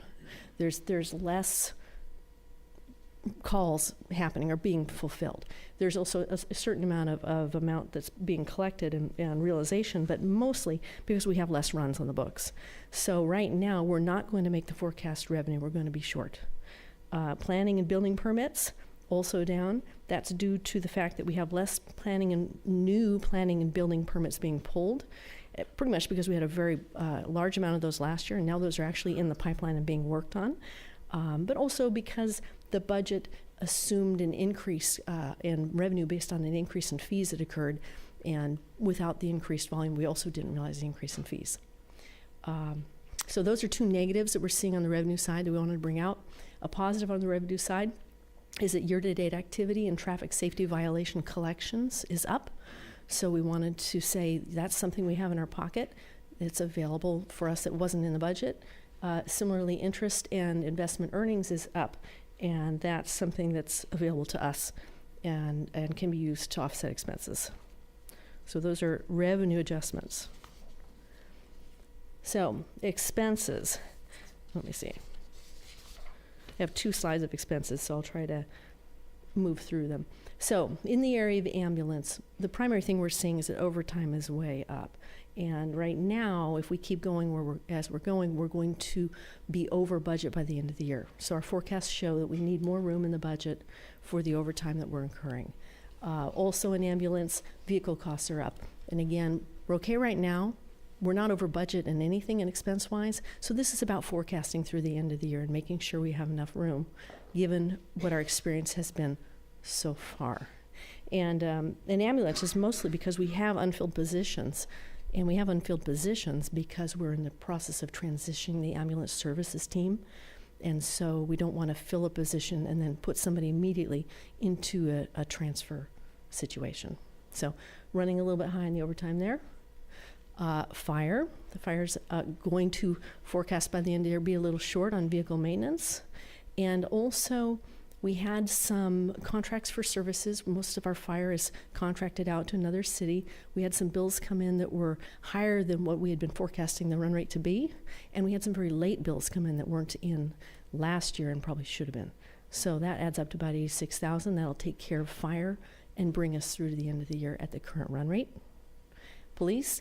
Overtime costs are ahead of budget. The good news on the police side is they're one of those places that's been able to fill some of these positions or is filling those positions. So, but at the same time, it takes a while to train, and so we know they're going to need some room. So overtime is up. It will probably continue to be up, so they're going to need some more room through the end of the year. Training and contract services related to bringing new people in also need to make sure we have enough room to cover those costs. And also vehicle costs are up. So that's ambulance, fire, and police, the big 3. There are a couple little cleanup things. Right now, non-departmental, we forecast that we're going to be a little short there. Utility bills are coming in higher than what was forecast, by about $55,000. And then a give back on expenses. We've realized a savings by prepaying. So we're a little bit over budget on that by about $76,000.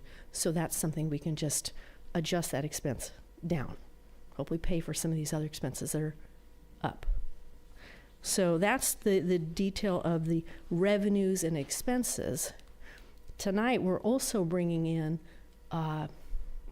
2 new adjustments or new capital projects concepts. I say adjustment because the first one is the Sunset Center retaining wall project. So we had budgeted for the design and engineering to be completed, and we put a pot of money, about $550,000 aside for construction. Well, once the engineering was completed, we found out $550 wasn't going to be enough. So I want to bring that to you today. The total project as engineers comes out at $950,000, so we're $400,000 short on that CIP budget. The other thing is we've had a situation arise that we hadn't anticipated. It's the elevators at the Sunset Center. They are indicating that they're at the end of life. And so we've got some preliminary estimates to replace them. Those estimates are pretty high. But what we've found is we can potentially bring in a specialized consultant to get into the workings of them and see if we can bring that large replacement cost at about $175,000 per elevator down to a more manageable number. So this project is to let us hire that consultant to invest that time and hopefully return a lower cost for us on the CIP. So that is all of the adjustments we want to talk about. So I'll just end by saying that based on the revenue gains realized and forecast, the city anticipates that it will have enough funds to match all these little adjustments. And again, realize some of these don't go backwards. Some of these are fluctuations that go up and down, but we feel strongly that the trend supports us saying it's there. So based on that, we feel like we can put these additional expenses in place and still have the revenues to collect them without going into the negative. And with that, I would recommend that you receive the report and approve the budget adjustments. So any questions? Or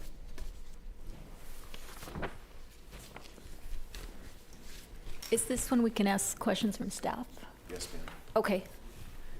I've got two. Oh, well, actually, I might have three. Somebody from Public Works, or Brandon, or Mary, or Chip. So my one question is, the money for the shoreline infrastructure repairs, does that include the beach ramp south of 8th Avenue, and what's the status report on that? You know, Mary can answer the question, but, and you have to meet Commander Trayer. He's our brand new commander. We have a swearing in on Friday at 4:30, so you're all welcome to come. But welcome, Commander. He's not just another pretty face in the chambers. But, you know, one of the things that the council said at the last budget cycle is we don't want you just doing, you said this, just doing plans. We want to see some money pumped into the actual physical improvements. Mary, can you answer the question specifically about whether that ramp is part of the physical improvements they'll be making? Right. Thank you. It is not part of this plan for the physical improvements. We have 2 staircases and the 4th Avenue storm water outfall are part of the plans. It's actually getting worse. It really needs to be addressed. So can we find a way to add that in? Yeah, we can certainly talk about that. I mean, I don't know whether we need to engineer something, redesign it, and then get an appropriation from the council, but I'll write it down and we can talk about it and bring it back. Okay, because it's been like that for a while. Like Yes, I said, it ma'am. looks like it's Yeah. getting worse and worse. Okay, another question is for the San Antonio pathway. There was some citizen concern about having the Pebble Beach Company, at least having somebody from the city contact them to see if they would be willing to help pay for it, since they were originally part of it in 2010 when it was built. So is there any update on reaching out to Pebble Beach? Actually, we spoke with a resident yesterday who works very closely with Mayor Byrne, and apparently you have a meeting scheduled to go and meet with a Pebble Beach representative on that cost share. Okay. So that's all I know at this point in time. Great. And then my third question is for Chief Tomasi, or unless it looks like Javier might have something to say. Okay. We're getting everyone up out of their seats here. Okay, Chief. So, I'm always talking about this reduced policing model that the council passed in 2022, and it's coming up the 3-year anniversary of that, where we have to renew it is at 2025. So keeping that in mind, 3 positions were eliminated, and in return, the officers got big pay raises. So when we look at all of this overtime that's being paid, is that in connection because we are perpetually short officers because of this reduced policing model? Yes. We're down 3. We negotiated those out of the contract, and then we're down a couple more that are out and vacancies that have been created, not just with police officers, but the rest of the department, dispatchers, parking. So we have vacancies there as well. So Okay. we also had obviously our major incident in October, so I have a few people out still on that. Okay, I appreciate your explanation. And then, so the overtime, this is above and beyond what you've already planned for overtime. This is like exceeding that, is that correct? Correct, yes. Okay, all right, thanks. But Thank you're, you. you're right, council member, we will be going into negotiations with the Police Officers Association. I mean, we'll be starting that probably this month. Right. And as part of that, the chief and the commander will be working on what their vision is for the department, whether we reinsert those corporal positions or what the staffing model looks like. The reduced staffing model, as you and I have discussed a lot, was planned to have more, not authority, but more, so the younger the officers could have more of a role in investigations and doing things not in a supervisorial sense, but that they wouldn't typically do as officers. They'd be done by the corporals or sergeants. So again, this team will be the ones that are charting the future. And then again, we may ask you to build those positions back in. So again, we'll be working on that starting right now. Okay, thanks for the update. I had a couple questions, if I may. I guess they're mostly Jamie questions or Brandon. The first one is, on the CIP, the Capital Improvement Project budget, it's $12.2 million budgeted, and we've spent 1.1, so I think 9%. I think last year, mid-year, we'd spent 10%. I don't know, sort of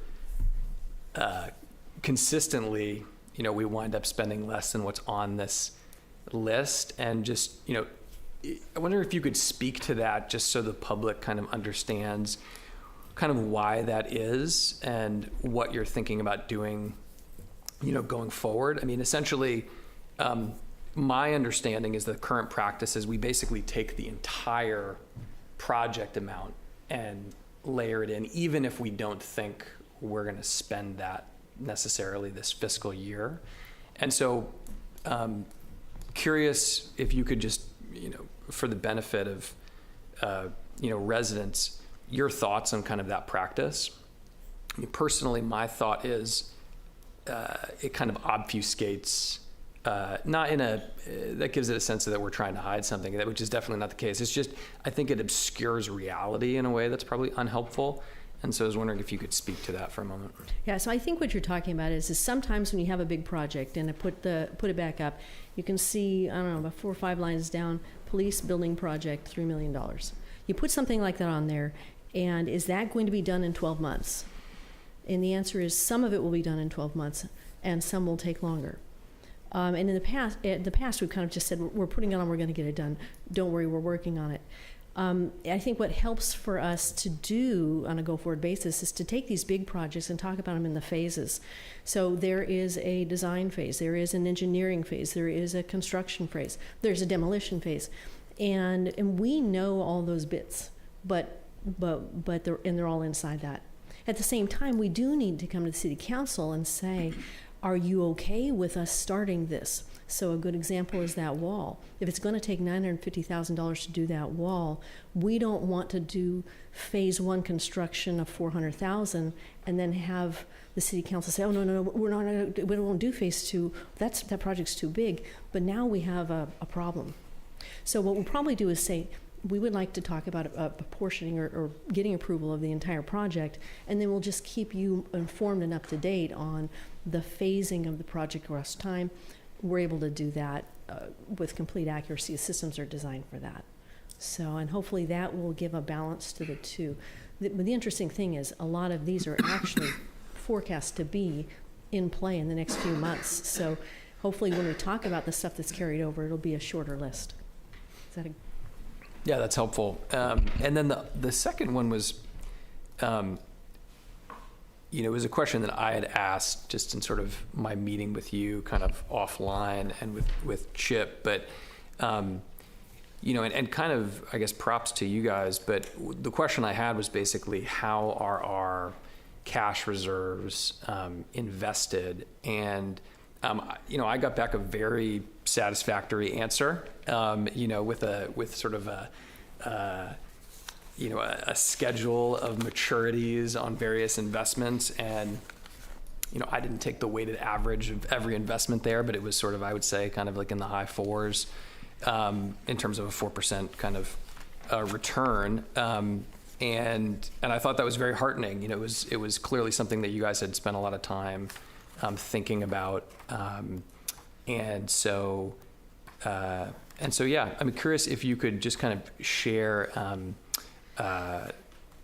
with folks, just kind of how those reserves are invested, and sort of just for the benefit of everyone. Sure. And I will invite everybody to look at the audited financial statements. We'd hoped to get them in tonight. They weren't ready, so they'll be in the next meeting. And there's a footnote in there that says investment policies. And so the first thing you're looking at when you go to that is, what can we do? And the primary goal of the city is to have liquidity. So the investment policy is fairly strict about what you can do. And actually the state guidelines underneath that investment policy are fairly strict about what you can do. So we're very conservative, we're very short. So we're investing in things like secure government bonds, we're investing in time deposits with the other municipalities. And so those are very basic things. We also have something called local agency investment funds we can participate in. It's a sponsored thing that brings together monies from all the different agencies. They do investing in a bigger, longer term way underneath. We put our monies in, we get the benefit of that investment, but we have 100% liquidity. So it's kind of a balance between the two, and we have access to that. So our challenge is, what monies do we put into a completely liquid position with a moderate to good yield, and what do we want to perhaps structure into something different? But CDs, government deposits, and local agency is mainly. And we will look for ways to continue to improve that and make every one of the dollars we have earn a return. So that's our focus. Yeah, and it sounds like even since you've come on board, we've sort of restructured the holdings a little bit and have juiced the returns a bit. So, kudos to you. For sure. The last question that I had was on the Sunset Center retaining wall. And for those that don't know, this is actually the retaining wall kind of on the north side of the Sunset Center, kind of across from the pizza place. Budgeted, it was $550,000, and this may be more of a public works or Brandon question, but so now it's looking to be $950,000 now that we have better, intel on what we're talking about, which starts to become like a pretty substantial project. And my question is basically like, are we designing something that's a 10-year solution or a 30-year solution? And the reason I ask that is because, it's not inconceivable that something happens to that parking lot at some point, right? I mean, we're working really hard with the state to make sure that we're, having a better plan for housing that has, integrates folks better into the community, but there's always the chance that you might have to develop some housing. Second, I think it's not inconceivable that at some point folks might want to think about doing some underground parking, or I know it's a cultural zone. Folks had talked about a museum. I mean, there's lots of things that could happen there over 30 years. And so my question is, how is it being designed? I know there was some discussion about maybe like Carmel stone, and I want to make sure that we're not designing something that potentially in 5 years we go back and bulldoze to build something else, if there's maybe a cheaper option or some way to phase it. Yeah, that's a really, really good question. It's really thinking forward in the future. And part of it is the reason the question is good, because it is really an unknown. We can't say for certain what's going to happen with that north lot. There has been an idea of a project on that north lot for, Chip, 15, 20 years. At least. Various iterations of projects. The most recent one is part of the housing element, as you're alluding to, is turning it into a housing project, which would have some underground parking potentially. So we don't know what's going to happen with that. Ideally, if our efforts are fruitful and we are able to spread that housing throughout the city, we're not going to have to do that project there, but there may be some project, maybe just make more parking. What we're doing right now, and I'm only talking first because Javier knows the technicalities of the project better than I do, we're certainly not building a 5-year wall. My supposition would be we're building a long-term solution to a wall that's failing right now. But the reality is, and this is something I guess you all 5 have to consider, balancing the dangers associated with the wall that's failing versus having to build something now knowing that it is a possibility that what gets built there in the future might necessitate it being torn down. We can certainly give direction, I'm sure, to the project team that designs it and builds it with us, that let's try to make it as usable in the future as possible with all possible outcomes. But I don't know how realistic 100% solution set is on that one. So I'll turn that one over to Javier, and he can talk about what kind of wall we're currently designing, and if there's anything that we can do to make it as usable in the future, like if we went down with like a 2-level underground parking garage. Good evening, my name is Javier.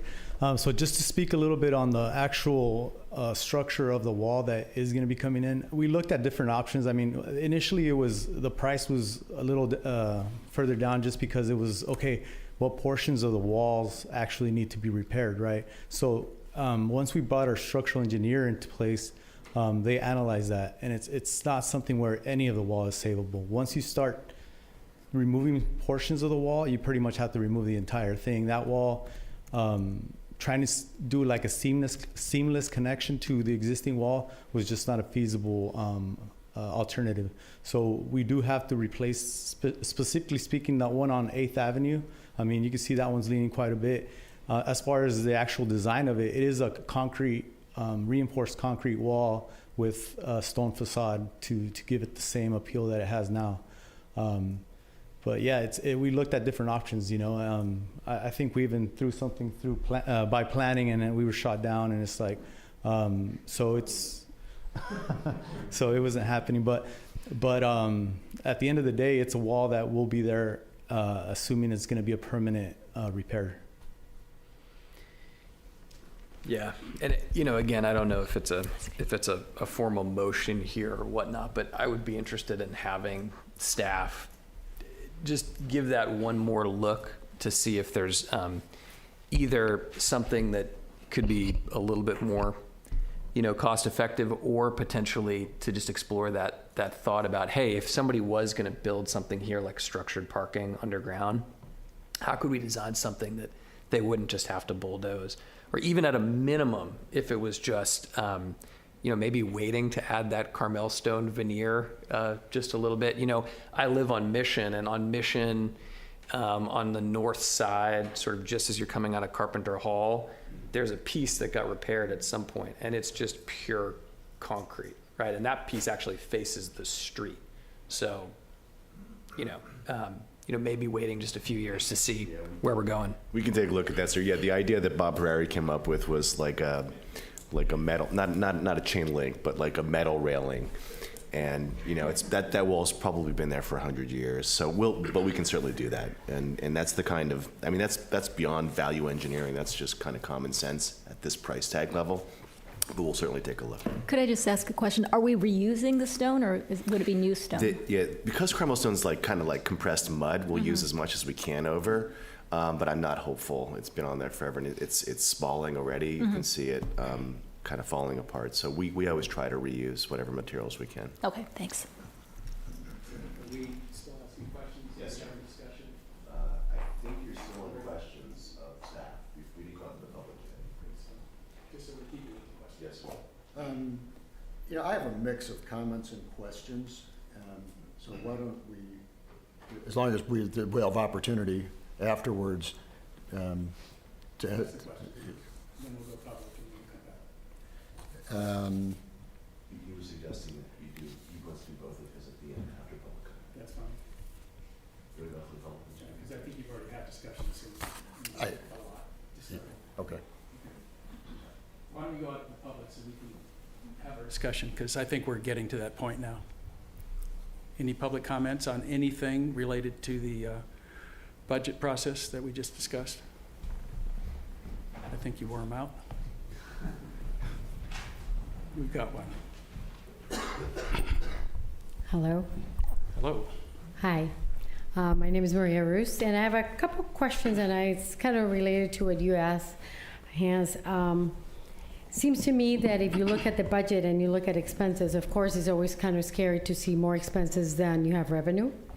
But when you look at the capital outlay and you look at the 12 million, and we only look at 9% currently being used so far, and we're still asking for additional 400,000, it doesn't tie up.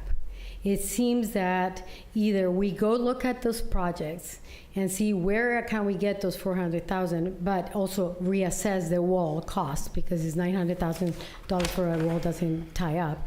But reassess, or when we look at that capital improvements list, you give us an estimate, back to your comment, about the timing of them.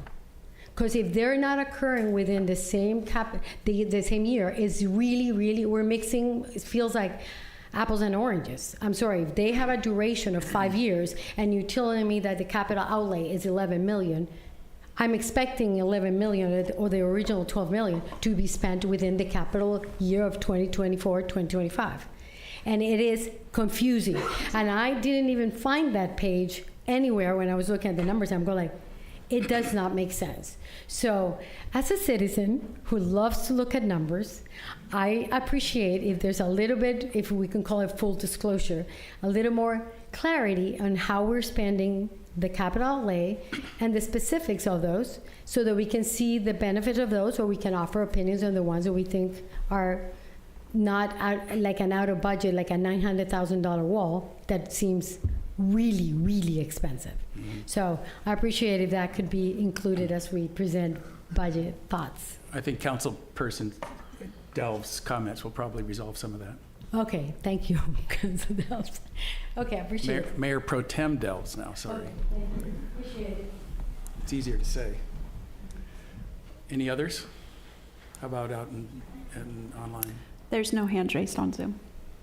Is there anybody left? Besides my wife? Okay, all right, we'll bring it back and we'll start having our discussion. Why don't we start with you? All right. So first off, all of my comments, questions, I've already gone through with staff, which is always my style. We're not trying to surprise anybody with things. I ran for office primarily on one theme, which was fiscal discipline, and spent a lot of time mostly explaining our budget, or the financial situation and the financial hydraulics of the city to the public. And it impressed on me the fact that, the many people I talked to in living rooms about our city finances were delighted to actually have the conversation. And they were delighted to have it portrayed to them in a fairly simplistic way, and answer questions on it. But they also acknowledged that, by and large, the public doesn't pay a ton of attention to the city finances. And I have the opinion that the annual budget process, the preparation of it, the approval of it, and equally importantly, management reporting against the budget is perhaps the most important function of City Council. And that the annual budget is essentially our contract with staff. It's what we are telling them to spend, but beyond that, it's what we're asking them to do and to accomplish. Because if it's not in the budget, it's not appropriated, they can't do those things, or the ones that are in the budget are the ones we expect them to do. So kind of, I think, where Hans and the public was going a little bit, the fact that we've approved for years budgets, particularly the CIP, the Capital Improvement Plan, at a level that we never achieve, is, I think it's inappropriate. It's become inappropriate to a staggering extent, that we've rarely spent 20% of the budget for capital in the last several years. And I understand that some of that was induced by COVID, by the pandemic, and that there still is a recovery period. But I think our budget in general its purpose is to tell the citizens, to tell our staff, and to tell us what we really plan to do and what we really plan to spend.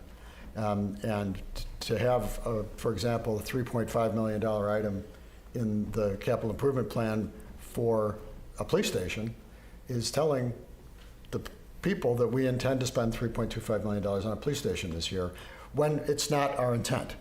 And it troubled me when I watched the budget preparation process for the last 2 years, that we actually say that yes, it's 12 million, but we never spend 12 million.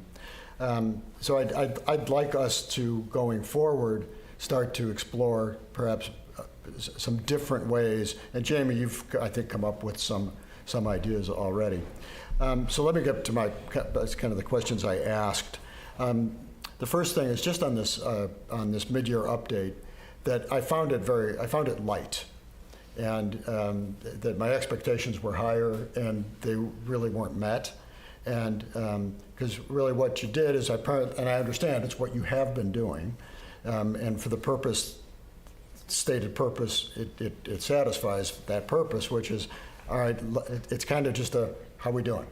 And if we were tracking way behind on revenues, we'd have to make some drastic changes, and that's perhaps the most important thing.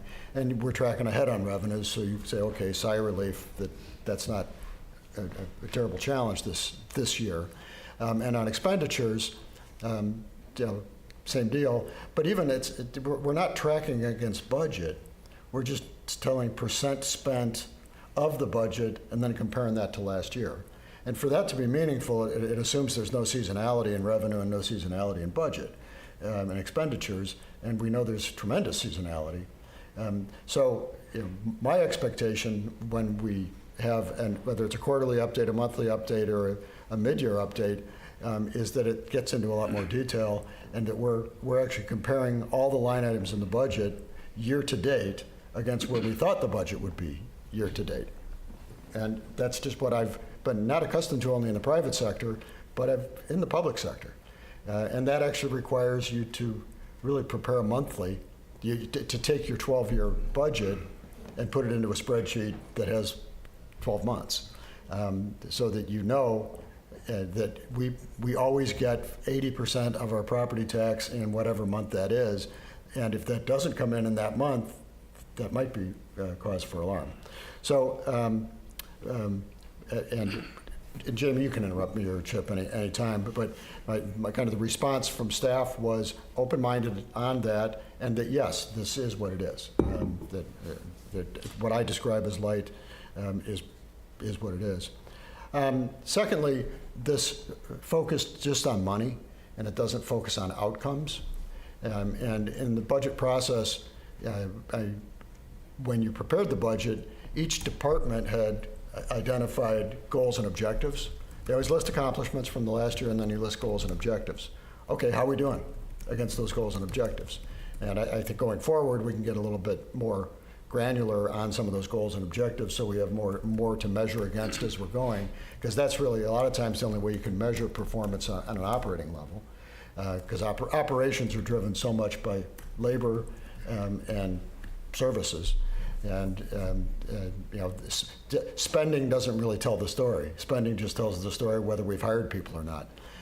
What I want to understand is, are we getting stuff done? And on the capital side, it's the same thing. And Jamie, thanks for sharing the CIP. But the real question I have is, okay, what are we going to get done this year, and what aren't we going to get done? What are we expecting at the end of the year to have accomplished? And now that we're 6 months in, we should be able to more accurately state where we think we're going to end up in 6 months. Thirdly, the process here is suggesting budget adjustments, and I get it. That's what's common in the public sector, is to adjust the budget based on known variances.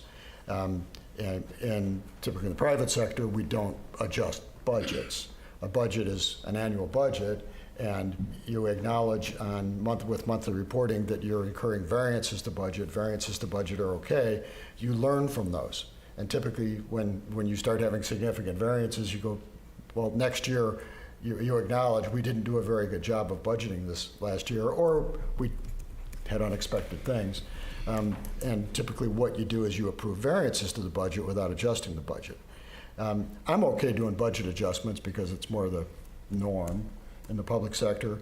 But if we're going to adjust the budget for unexpectedly high expenditures and unexpectedly high revenues, shouldn't we adjust the budget for acknowledged money that we're not going to spend? Because we're still putting out, most of the adjustments to this budget that you're asking for are just raising the numbers. They're raising the revenue and they're raising the expenditures. But we know we're not going to spend that money. So it's the same concept, over and over again. As I think we need our budget to tell the truth. Another observation is that a budget that makes promises that we know we can't keep, that sounds political, and so it's a political budget. And whereas a budget that makes promises we think we can keep is a management document. And let's try to get a budget in place that we can manage against. And a big part of our job is holding Chip and his staff accountable, and we can do that. But in order to do that, I think we just need more precision in the budgeting. Then I get to some specific questions.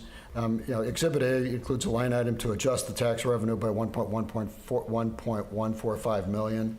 And so it's just a little bit of question and answer at this point, Jamie. Is that primarily driven by TOT? Transiency occupancy tax? Doing better than we thought? So I think what we touched on briefly is there's some revenue places where we have already realized revenues in excess of budget, and some where we're trending. And so we have realized in property taxes, we have realized in interest, we've realized in traffic some monies that now we're going to be ahead for sure and never go backwards. And we know that come up in the spring, we're going to continue to be ahead. So of that 1.1, roughly half of that is realized now or solid to be realized in the spring. The other half of that is that we're trending above where we expect to conservatively be in transient occupancy tax and sales taxes. Keep in mind, both of those kind of go together because the people are staying, the people are buying at the same time, and they do fluctuate.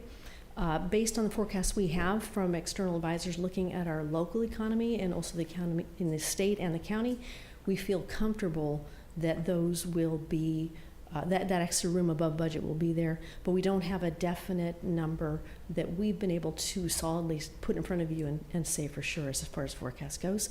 So we're conservatively saying there's plenty of room for this. In past years, we've actually always ended with more room in the budget than this. That's a long answer, sorry. No, long answers are good. So let's keep going. Property taxes. So to me, property taxes would seem to be the most predictable. Property taxes are based on the assessed value of our community. That is a number that is produced by the county assessor every year. Right. In reading the audit from the fiscal year 23-24, I found a great nugget that the assessed value of all real estate in Carmel-by-the-Sea is $5.36 billion. And that's a big number. And so I just did a little math, and that basically said,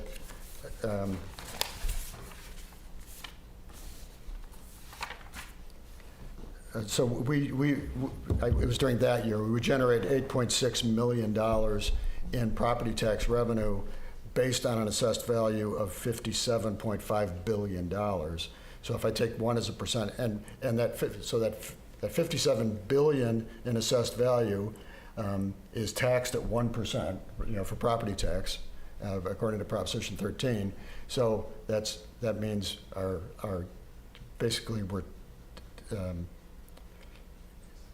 You're pretty close. Yeah. We budgeted 8.6 for property tax. So, but am I right? When I did that math, that said that we get 15 or 16 cents of every dollar of tax revenue, of property tax revenue collected by the county, because I've heard other numbers. So I don't have a clean report that takes the property values at any point in time and translates them directly to the dollars. So that's a little tough. But what I can say is we do get a flat percent that we know of. and that flat percent of increase that we know of. So the basis for our revenue budget here at the city is to look at what the revenues that we've been able to successfully collect based on the property values and assume a moderate amount of growth based on the percentage we know that Prop 13 will give us. The challenge is we only have so many properties in town. If we have 2 or 3 properties selling, those numbers change. If we have no properties selling, that changes. So one of the things we didn't get a chance to see, it's in the financials that are coming out next month, is the economic forecast. And some of the things that we're looking at right now is that housing, the median sales price for houses in the county is actually slightly down. And we don't have any data on what the number of sales transaction is, and I think that's one of the things that I'd like to see in the future. Can somebody tell me what's the turnover in town here? But if say houses are turning over and prices are flat, we're not getting any more appreciation than that. So we're going to stick to that base percentage increase. So the number 8.6 million in revenues is based on that amount collected with that base percentage increase. If we have achieved a little more than that, based on the timing, it could be that more people prepaid because we've only received through December and we get a percentage of whatever comes in. Or it could be that there are some sales transactions in that number that we are not aware of because we don't get that report. Right, I get it. There's some fluidity in the assessed value of that 5.36. For sure. Hopefully that assessed value is going up. It typically goes up more than it goes down. Right. Not always. And Proposition 13 actually protects some of that quite a bit. For sure. But my real question is that of every dollar collected by the county in sales tax, how many cents of that dollar come to us? And the reason I ask is people often make the comment, I just wrote you a $50 million or a $50,000 property tax check, and the roads are terrible. What's going on? And that I have to say, well, most of your property taxes go somewhere else. But I'd like to be able to say, but of every dollar you give me, you give the county, 16 cents stays local. Oh, for sure. Well, let me do some research. Actually, let's bring that back for everybody to have Would it you as come a back report, with that one? because I think that would be apparently really informative. I just never thought about it that way. It's a number, but it helps. Do you know what the number is? The percentage of every dollar at the county. I get my property tax bill. You get that little thing in the envelope, and it's a pie chart, and it says we get 6%. We get 6 cents on the dollar. So I always use 6 cents, and my math is always, you get $1 million assessed property. Your property taxes are 10% or 1% of that, which is $10,000 a year. We get 6 cents on the dollar, so we get $600, which is not one police call, not one fire call. Once we talk about properties in our jurisdiction that are worth multiple millions of dollars, then we can start providing services. So again, and I'll shoot you a picture of that little thing because I have them on my dry erase board at my office. Yeah, it's just helpful. When this question came down, we actually reached out to the county. They haven't got back to us yet because we want the official picture. That'd be great. So we can move on at this point because I think you have something else you want to do.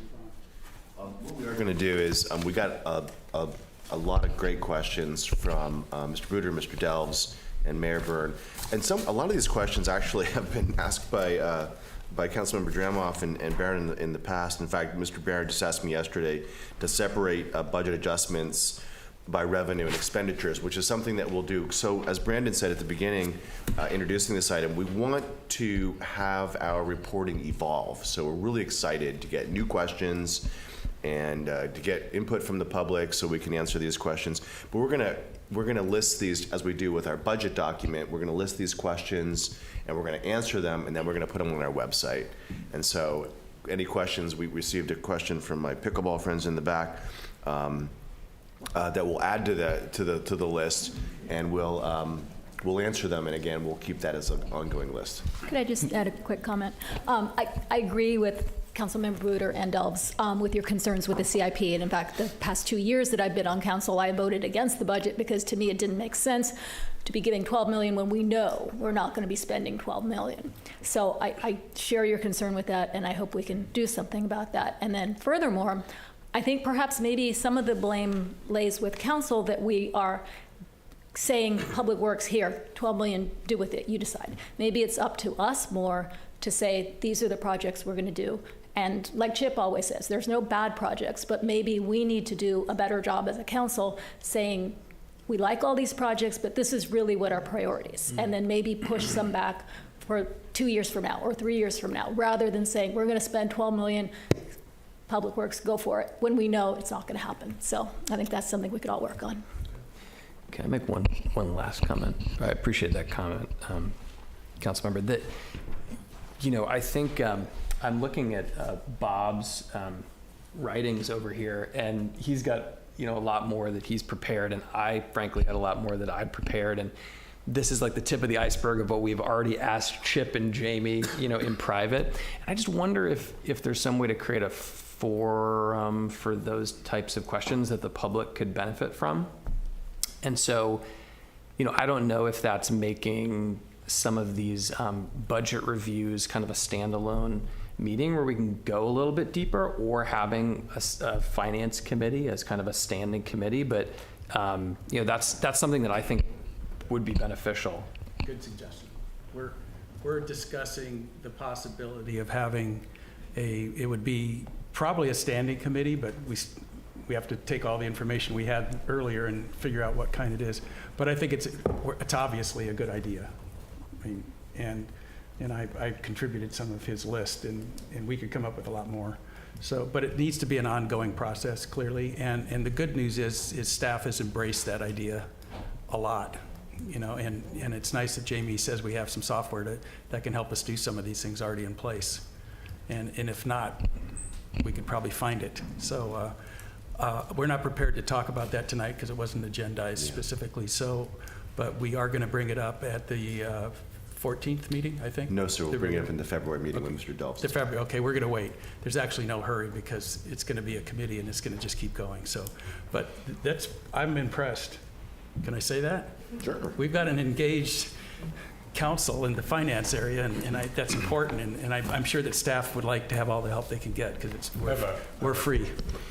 Yeah, I have one. Yes, Jeff, I'm sorry. I have one question. Yes. The coastal engineering study, phase 2, $500,000. What have we spent $60,000 on so far?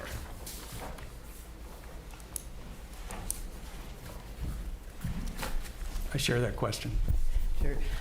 So the coastal engineering study, we've been working with the consultants on an adaptation strategies, and we've also been developing a public outreach plan, and we've developed a community survey that we brought to the Forest and Beach Commission, and we are looking to get that out and also bring the adaptation strategies to the public in the next phase.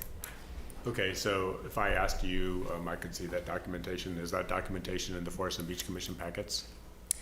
We brought the community survey to the Forest and Beach Commission in November, and so it is in that, and we have a meeting coming up next Thursday, and so the community survey will be in that coming up. The adaptation strategies, which is we've been working with our consultants on that, and so that should be coming out soon. I have a question. Are you? And I think you're still going? Okay, go ahead. Yeah, I think that you know, that $500,000 came straight from the Coastal Commission. Yeah. And so it's difficult. You know, I hear you know, I agree. I certainly agree with what Hans and Bob have been saying, but it becomes difficult when we talk about grant money. And how to represent grant money in the budget, because that $12 million, $500,000 of it is the grant. Yeah, and you and I have had we commingle conversations about, you know, reporting on grants and budgeting on grants and how we do that. How we do that and whatnot. Yeah, you could have like 100 asterisks, right? I mean, there's so many different permutations within this, and that one specifically. Remember what the Coastal Conservancy said: you cannot use this money for physical improvements. It's only for planning and design. So it's like you take the money when we get criticized because the perception is we do these plans and then we don't ever implement.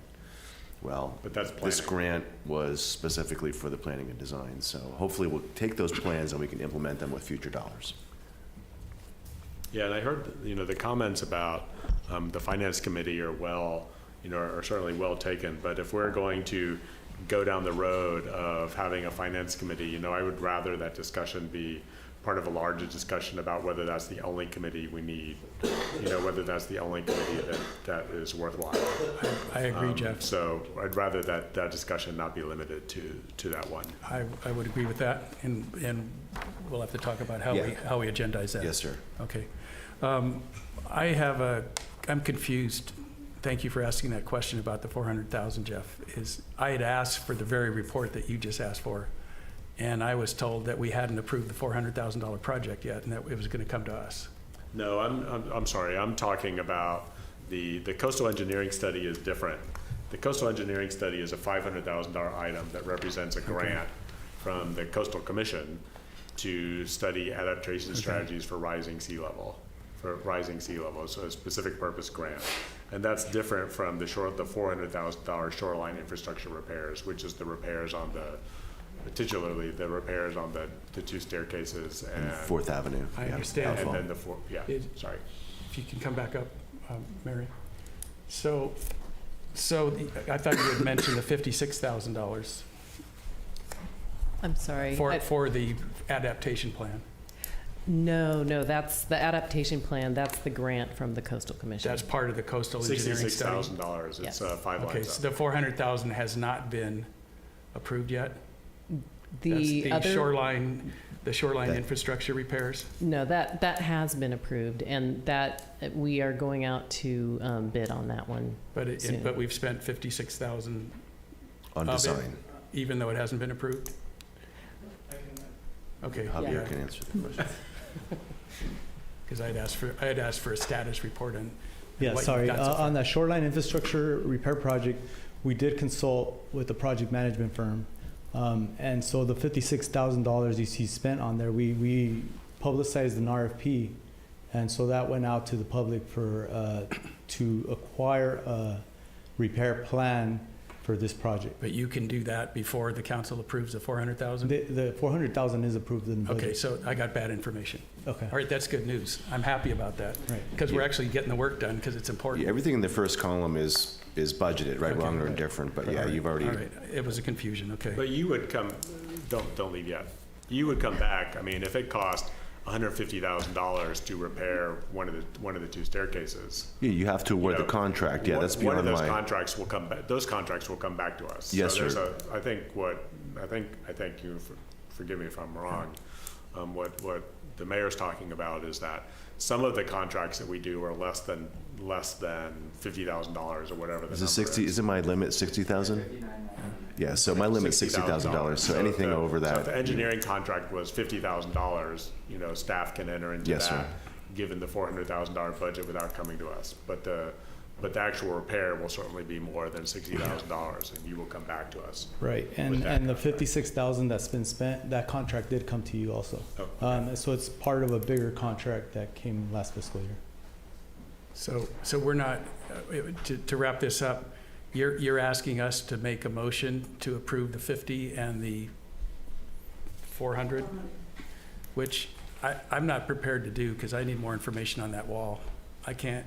I just was involved with the Golden Bough project intimately, and we did walls exactly like that. And we did I believe the budget for the entire Golden Bough exterior landscaping, hardscape, including all the walls, including major fences, was $400,000, and it was not inexpensive labor. So I need to see some more before I can bring that. Right, and I just want a clarification. It's not only the wall on 8th, it's also the wall on Mission.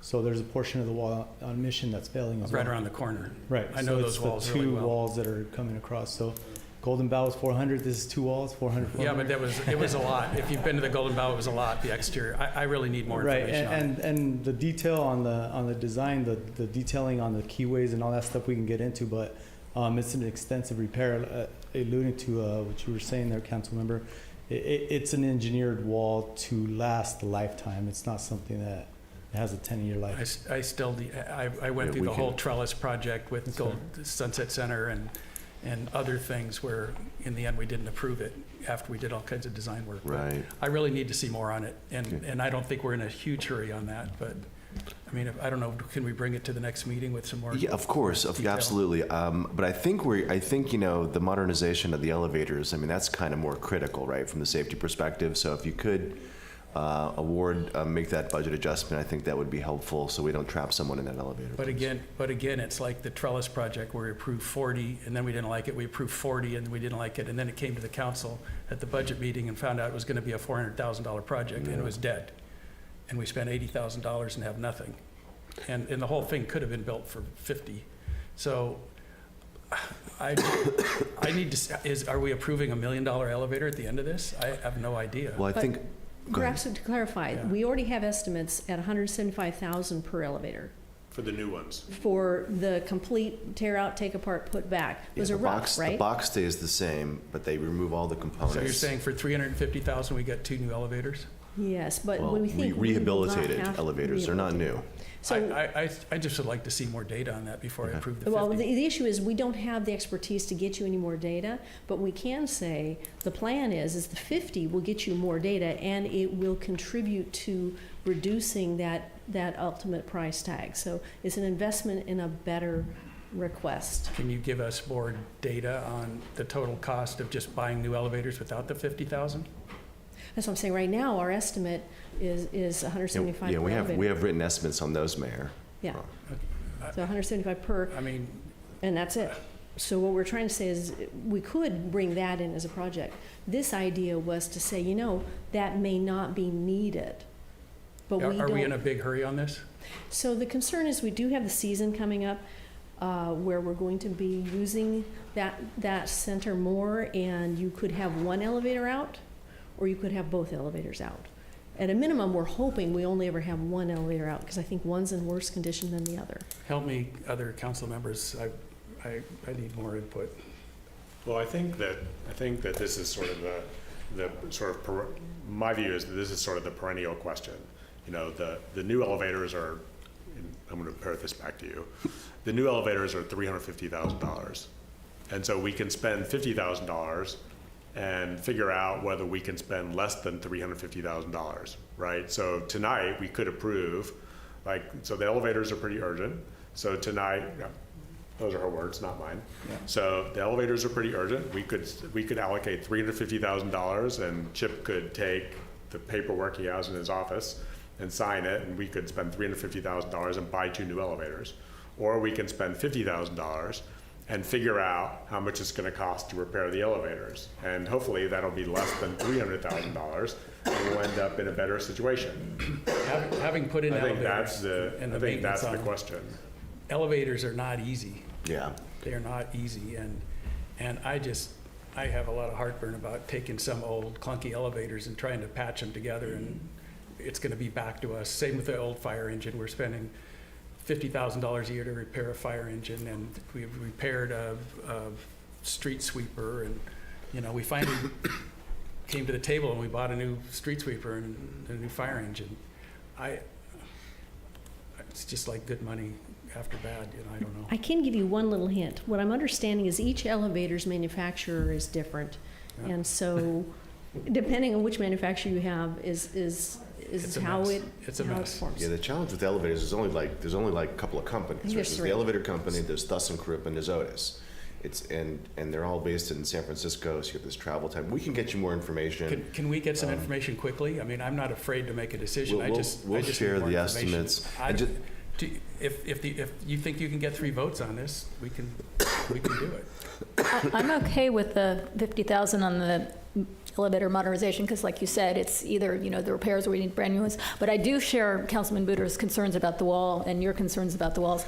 I mean, this is $1 million that we're spending on shoring up a wall that potentially could get torn down in a couple years. That to me does not seem like it makes sense. All right, to get this moving along, I'm willing to you've convinced me that it's an urgent thing, and I'm not sure giving us more information is going to help make it easier, other than say new is probably going to be better. So if you want to make a motion, we'll vote on the 50,000, but we'll hold off of the wall. I'm still, I'm still kind of stuck on the wall, mostly because I don't really understand. I'm stuck opposite than you, Mayor, because I don't understand what the alternative is. Like and sort of the analog is the police station. I mean, for 8 years, we've put off investing, money in the police station, and as a result, the police station is where the police station is. And now we're talking about $900,000 for this wall. And yeah, we could, maybe do a $600,000 job in, the anticipation of it's being torn down. But I think my sort of view is that the questions that Hans here has asked about, designing a wall that will work for a garage. I mean, I just don't think that's possible. Like, we're going to design a wall. The analog is the piers that are on the San Antonio project, which I had the fortune of looking at. We just, the Pebble Beach company, whoever designed, this piers, and they didn't work, and they didn't work, and now we're just building around them. Mm-hmm. And I just don't. There's no answer to the wall. I don't see that there's any answer to the wall. Either we build a $900,000 wall or we don't. Like, I don't see that there's going to be a place in the middle. And yeah, we can not put stone on it. And, to Hans's point about there not being stone on Mission, like, yeah, there's not. And it looks pretty mediocre. And we can not do that on the inside too. But I don't see what the possible outcome is of waiting. Like, I don't see what the I don't see what the outcome is where we're hoping to get. And we can certainly put it off a month, because I believe that next month we're going to see the numbers for the San Antonio project, right? The $75,000 give or take, yeah, to fix that path. And so certainly this wall could be dovetailed in there, and I'd be happy to, I'd certainly be happy to put that off for a month. That's a good suggestion. But those are my view on the wall. I don't see where it's going to go. I hear you. So does somebody want to make a motion for the elevator as a freestanding motion? And then we'll revisit the wall quickly? Well, let's see. May I make a comment? Yes. Here? What you have in front of you is a resolution, and there's various items listed in the resolutions. So if you're going to change some of the numbers on this attachment to the resolution, whoever's going to do this could say, that they move the resolution with X changes. Okay, so the changes would be to include the elevator, the $50,000 to the elevator, but leave out the wall. The changes would be to modify the tax revenue number down from $1.145 million to $745,000, to decrease the expected tax revenue by $740,000, and then to eliminate the capital outlay CIP Sunset Center retaining wall project. And we'll see that budget adjustment. We'll see those two budget adjustments, the revenue number and the wall adjustment, next month, when we see the San Antonio pathway and the revenue adjustment for that. Presumably there'll be a revenue adjustment for that as well. Yeah. We'll just bundle them. So Jamie, does that capture what you need? Okay, so the motion would be to approve what's in the packet, with the exception of modifying the tax revenue number to go from $1,145,215 to $745,215, and the appropriate modification to the budget, and to eliminate the CIP Sunset Center retaining walls project. So existing list minus the net effect of the wall addition of 400. The $400,000 wall addition. So take both sides out. Take both sides out. Perfect. And we'll redo the second side. Yeah. We'll redo the second side, the revenue side next. We'll just come back next month. By the way, we usually do the CIP separate, so now you guys are like totally reinforcing why that's a good idea. Yeah. So that's a motion. We need a second, Mr. Raver, for discussion. I'll second it. Thank you. So we have a second. Okay. All right. Do a roll call. Roll call, please. You want to take any comments? Do you want anybody have any comments? I was just going to say that it's really neither here nor there, I guess, and I'm not going to die on the hill on it, but on the revenue side, it doesn't necessarily, and folks can clarify if I'm wrong, but it doesn't make sense to me intuitively that because we're going to spend less that we need to change our revenue projection to be less. It's like, it's not a goal seek. It's like, hey, to Bob's point, from a management perspective, like, what do we think the revenue is going to be, right? You know, so, but I'm not. It's the current process that exactly we're going to attack with some kind of perfect collaborative venture with staff and maybe a committee. Yeah, fine. Discussion. Yeah. Yep. Yes. So. All right, call. Roll call. Councilmember Barron? Yes. Councilmember Booter? Yes. Mayor Pro Tem Delves? Yes. Councilmember Dramoff? Yes. Mayor Byrne? Yes. Motion carries. Fingers crossed with the elevator consultant. Thank you for the helpful discussion. Did we want to provide any clearer direction on the wall before we move on? I think we did. Yeah, I think I have good direction. I'm going to Just get want more precise plans. definition of the project because it found maybe we we'll found out it's bigger than we thought. Yeah, I think To be also, fair to- like, are there some options short of the 30-year option? Like, is there an option short of that? Yeah, Okay, maybe so- we'll go out there on a field trip as a group. I was going to suggest that. Yeah. All right, thanks. Okay, we're going to move on right now. Yes, sir. Okay, I'm going to preface it a little bit before we start with limited comment. Yeah. So we need your slides first? No, I don't have slides. They've got slides. No slides. All right, we're now going to move into the police station report out. And the meeting's going longer than we anticipated, but again, this is a report out primarily. And we are going to take public comments, but we're also committing that we are setting up as soon as we can, hopefully this month, a special meeting, which could be considered a town hall of sorts, on this subject and this subject only, where we will be taking extensive comments, and all of us will be making extensive comments, and we will discuss it to the point where we could come up with next steps. And so again, you're free to have public comments today, but personally, I just saw this when you saw it. So I'm going to digest everything we hear and come to that meeting with more of my comments. So to that, Chief Tomasi, if you want to start the discussion. Thank you, Mayor. My initial goal tonight is to try to get through this without coughing, and hopefully the city administrator can join me in that. If we can make it, that would be a huge accomplishment. I took a little bit more notes, and I'm going to use them through this because this is such a big topic.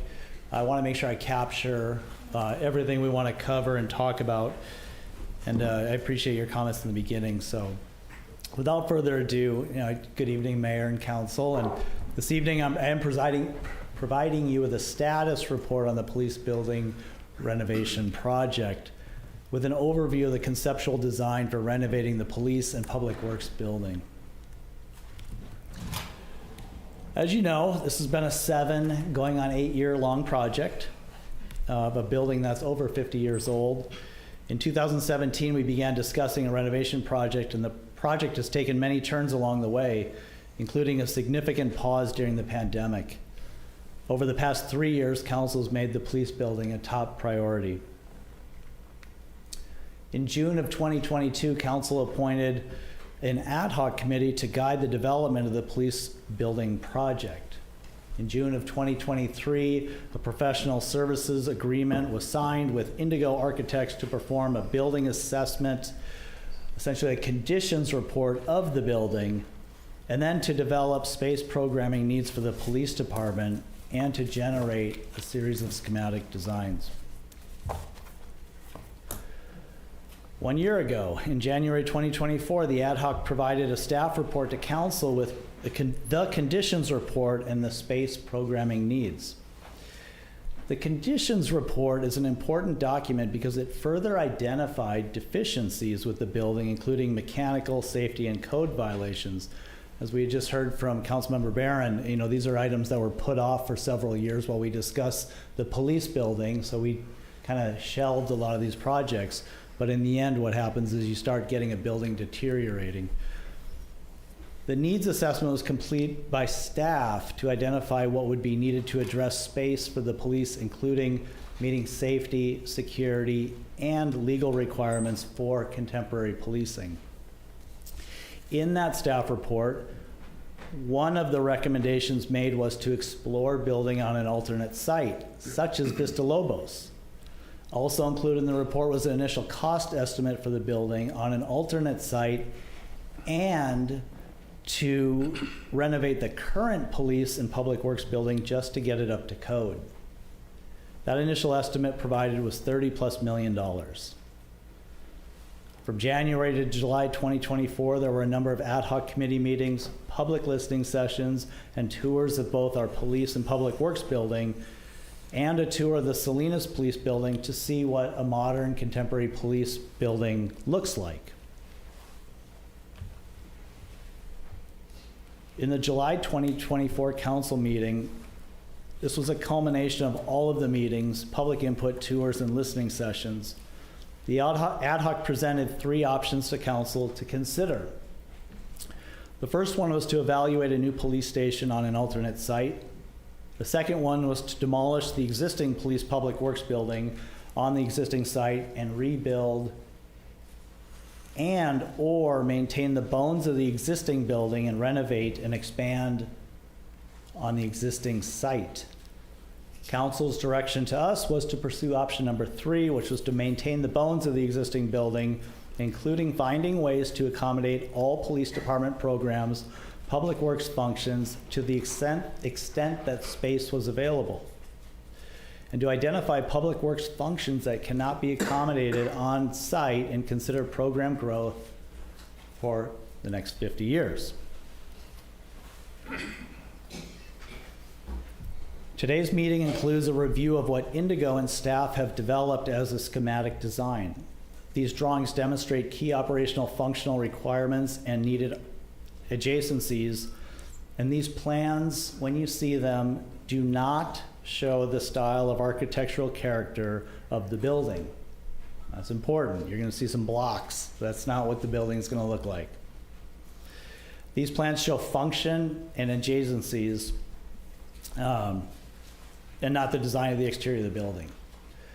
It's also going to be tempting to look at the floor plans for layout. We have identified a number of spaces which help with function, but the goal of these plans is to maximize both police and public works function with the space available. You will see in these plans that the expansion of space, the needs for police, pushes public works out of the first level of the building. That's the garage space, which they currently occupy.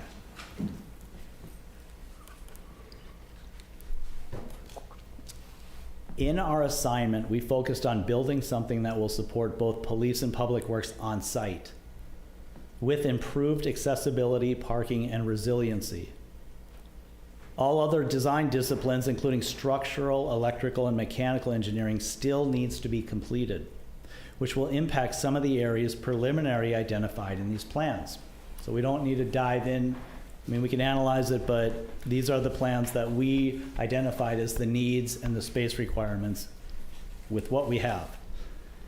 Future plans would further define floor plans, the budget level construction cost and budget level cost estimates, both of which are needed before meaningful value engineering opportunities can be explored.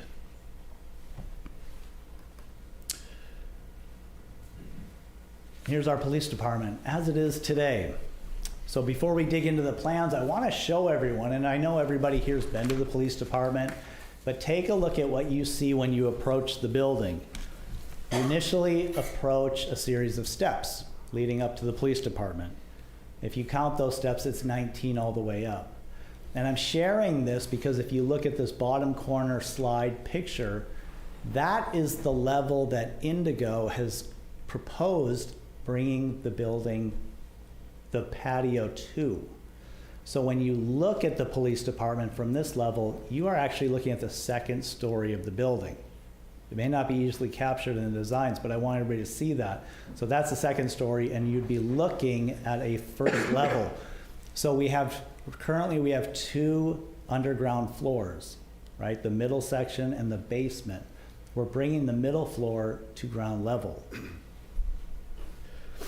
The bottom floor am I on 8? Yeah. The bottom floor connects 2 separate public works office areas. The plans we're reviewing today will show a design concept where the steps have been removed from the plaza, lowering the plaza to street level and making the police building 2 stories high, with only 1 subterranean floor. With that, it looks tall here, but the building hasn't changed height at all. Here is the view from Junipero looking in, and you can see the steps are gone. And that increases ADA accessibility and also improves a lot of space because now you have a second floor that's kind of unusable all the time to making it a usable space.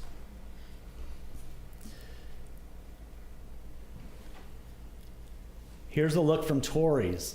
In this, you can see that the height of the youth center and police department don't change. And as I'll explain again in a few slides, we're able through this design to create a number of parking spaces for the public with this change in design. This design is intentional because with no change in building height, we don't even impact the view of the neighbors. And that was what we were looking for, is how do we maximize space without affecting the view of our neighbors.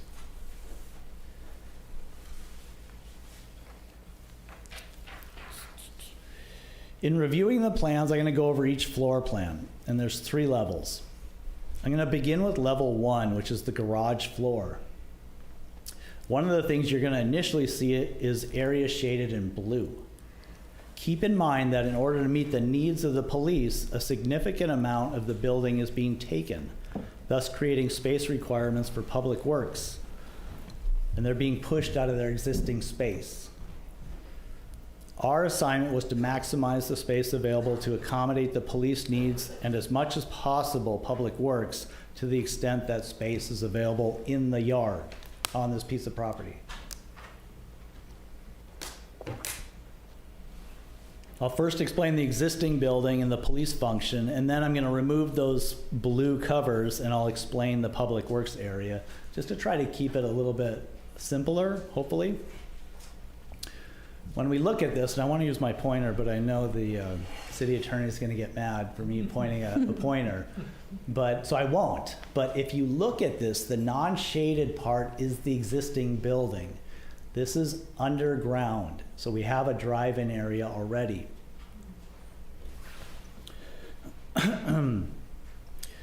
When we design this, level 1 provides the police department with needed secure parking for the safe delivery of personnel, property, and equipment. On level 1, we have also designated or designed the booking room, interview room, evidence processing area, evidence room, and the firing range, all part of our needs assessment for the police. The spaces will allow for the safe delivery and storage of persons and property that meet both legal requirements and safety requirements for contemporary policing. The parking spaces in the garage that you see are shared both by police and public works vehicles with a secure gate right in the middle that will be used as needed by the police. All right, watch the magic. There go the shading. The areas that were light blue are needed for public works function. This ground level floor is for the operational functions of public works. And there's a shout out to Bob Herreri. He called this the area for the muddy boots. This is your field workers. This is your forestry, public works, and facilities. This is their office space, their briefing area, their locker room. This is where they go in, get clean, get their assignments, go out and do their work, and work out of this area. Located on this plan is also a space created across from that where we currently have our bays to hold soil, debris, garbage, a garage that stores a large public works vehicle, and our generator. This space would become the fleet maintenance shop. The fleet maintenance shop is currently located in that police area with the booking and holding evidence that we are taking from Public Works. So we've found space in the yard for that shop. Let's move up a level. This is the level, if you think, and you did the tour, where the EOC and the firing range currently are.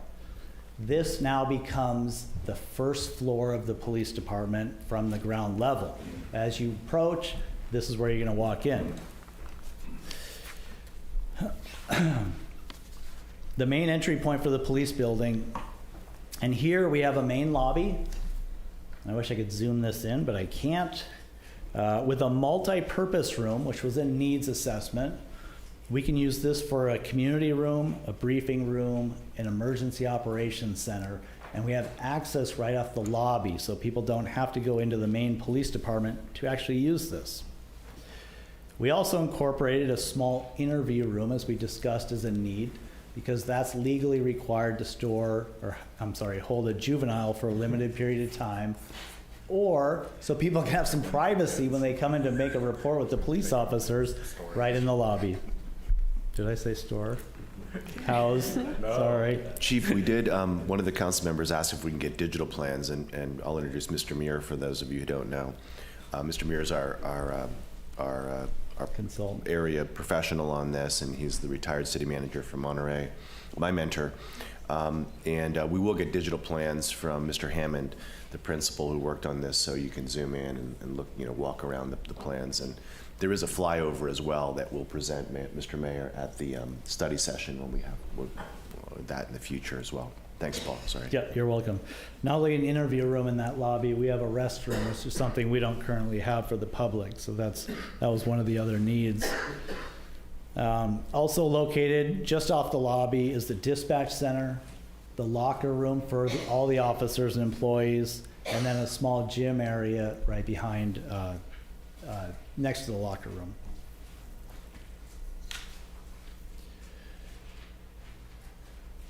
Did I get rid of the blue? Oh, there it goes. Goodbye. Okay, across the plaza, directly across from the police department, you have the entryway into the administrative section of Public Works. Here you have the lobby, reception, meeting room, office for Public Works Director, offices for project managers, and offices for environmental compliance, as well as storage and a restroom and added space. I want you to look at the back of this because there's a blank space on the, we'll call it the south side. You're going to see a blank space, which is technically a patio.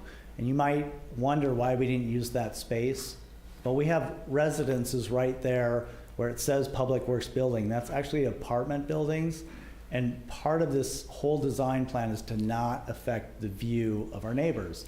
And if we build on that, it would totally obstruct their view. So that's why there's nothing built there. If you leave that building and go across the yard, you're going to see 10 parking spaces. That's above what would become the fleet maintenance shop. These spaces, plus 2 additional spaces behind the youth center and 2 ADA spaces behind the youth center, creates much needed public parking for easy access into each of these buildings. Now we're on level 3, and this is, in your mind's eye, this is the level of the police department now, but it would be a second story here. Level 3 is the administrative area for the police department. This area contains offices for the police department, including the chief, commander, detective, motor officer, parking, patrol stations for report writing, a small break room, and space for our community emergency response team, CERT, and our volunteers and police services, our VIPs. We need this space, and it's lacking in our current department, so having that space for them is a huge asset. The back parking lot really remains at the same level as it is now, and it still remains an entryway into the police department, but we've added needed storage off of the back for CERT supplies, which we currently house at Vista Lobos and a Connex box in the north lot of the Sunset Center. And we retain the parking spaces, but we also have space in that back lot being covered for our animals both deceased and live, which we have to store, and it creates a sound barrier for our neighbors. They're not going to hear them as much as they hear them out on the patio. What you're looking at adjacent from the police department back across the yard is the roof of the Public Works building, which includes solar panels as a part of our resilience plan. We also have plans for a generator in the lot, so we have multiple sources of energy should we need it in a storm. And then if we look at more of an aerial view of the building concept, from Junipero, you can see those solar panels on both buildings to help us capture energy. Again, please keep in mind that this design does not show architectural detail clearly. Those will be developed later with more detailed plans. The homework assignment was to make use of the space on this site to accommodate police and as much of Public Works as possible. In doing so, not all of Public Works can be accommodated on the site, so part of this presentation includes a need for a place for Public Works equipment, and that would be a yard needed to store additional Public Works vehicles, equipment, and materials, because some of that is those bays we took out, the garage for the backhoe and dump trucks and things like that. No location has been selected for this space, but keep in mind that should we proceed with this plan, we're going to need about 3 acres to build this to store Public Works additional equipment. All right, the total project cost to accommodate police and Public Works in the renovated facility that are needed to meet required police functions, current building codes, and public safety requirements that will serve this community for the next 50 years is anticipated to once again be in excess of $30 million. But it's way too premature to develop a more precise cost estimate at this very early stage. We need to come up with a design concept and then strategies for financing this obligation that have not yet been developed, and it's pending completion of the initial design phase, and a more refined budget estimates, and most importantly, direction from the City Council. So today's report was intended to provide this council and the public with an update on the project to see where we met our homework. Did we do our homework? Did we meet the assignment? And that's why we're presenting this to you today.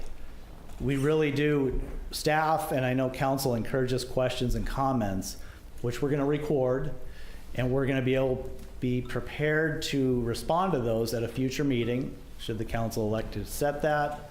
And at that future meeting, we're also going to need to discuss an amendment to the professional services agreement with Indigo to complete the preliminary design work necessary to provide good answers to what we anticipate will be a number of excellent questions from the city and the public. Thank you. Yeah, and just in the same vein as the budget questions, Mayor Byrne had a list of really good questions, which Mr. Mears answered, and we're going to add any additional questions that we receive, and we'll have that same FAQ list that will evolve, through the next special meetings on this topic, and that's something we'll post, and hopefully people will access. All right, thank you, Chief Tomasi, good job, appreciate it. I'm going to open it up for council questions. Don't go too far, Paul. Chief Tomasi, don't go too far, we're going to have questions. Oh, okay. I have one question. For the council first. We're going to try to bring out as much information as we can, and then we're going to open it up to the public. Correct? Yes, sir. Yeah, perfect. Yeah, perfect. Go ahead, Jeff. I have a couple of questions. The $30 million number, does that include the acquisition cost or whatever of the second space, and then the Public Works yard, and then the construction of the Public Works yard building, or just the construction of the Public Works yard building, or how does that work into the $30 million? I'm going to phone a friend on this one, so I'm going to have him answer it. Sir, that's a great question. The fact is, since we don't know where it's going to be, there's no cost in there for acquiring the property for that equipment yard. But the building is part of There is, I'll call it an order of magnitude cost for the building. And as the chief said, please don't get wrapped around any number. I want you to forget any number you've heard other than it's going to be a big number. And that's why right from the get-go, you may remember the first city council meeting, one of the requests from the council was to allow the staff to initiate the financial planning to figure out how to finance this project, because it is going to be a very large cost. It's also going to be a 50-year investment. So there is a cost. I do have a preliminary number that is running around in my head that I want to say $2 million for the resilience. I'm not remember the exact number for the yard, but when we come back to you, I can give you order of magnitude costs. I hesitate to do that because until we hear from the seismics engineers, the civil engineers, I'm okay. Thank you. Yeah. My other question is, how big is the current corp yard, like all in, like including the underground, you know, the part of the building that's underground where they do repairs, and the part where the wood chips are, you know, the bins, and how big is that? Well, sir, my supposition. How big is the lot? I don't know how many 4,000 square foot lots there are. We can check on that and we'll get back to you. So, you know. Well, is it 3 acres? It's not 3 acres, no. So where do we store all of our equipment now? We store the equipment on site, but we use Rio Park for storage of materials. And get Vista Lobos to some extent. And Vista Lobos to some extent. And if you've been in the downstairs, it's a Rubik's Cube when you move everything into the yard in terms of it being, it's non-functional. It truly is a Rubik's. You take one piece of equipment out to get it in and out, and that's why the new facility shows a space with adequate size for each piece of equipment. We've enumerated the equipment. We've enumerated the square footage for each type of storage material and so on. And that's how the order of magnitude of 3 acres came to be. Could it be smaller? Well, yeah, you could choose not to store bulk materials. You could go to Granite every time you needed a dump load full. That may be one of the choices. What we're trying to do now. Okay, thank you. Right. So I guess those are my questions. Thank you, sir. We'll get answers on the size of the existing. Well, I'll have some comments in a minute. Anybody else have a comment? I gave my comments. Questions, yeah. I gave my questions, 3 pages of them. Yeah. We'll go to the public. And they're going to come out. They're going to come out. Yes, sir. Yeah, we'll publish all the questions that we receive with answers associated with them, and we'll send them to the whole council, and then we have a dedicated web page on our website for this project. So. In general, to echo what Mayor Pro Tem Dell said earlier, the way I like to work is I like to provide as much information to staff as I can, so that they are prepared and can answer the questions. It's part to save time, but also to give them where we're headed. We're so grateful for that, and that's been the posture of the last several councils. So thank you for that, Council. We're grateful for that. Bob? May I add one thing that yes. wasn't covered that is important, because in the past, there's always been a discussion of what do you do with the police department and public works department while you're rebuilding their buildings? And we were worried about swing space and so on. At our next session, when we actually get into depth, we will show you the phasing program that really minimizes the construction of space that is really wasted.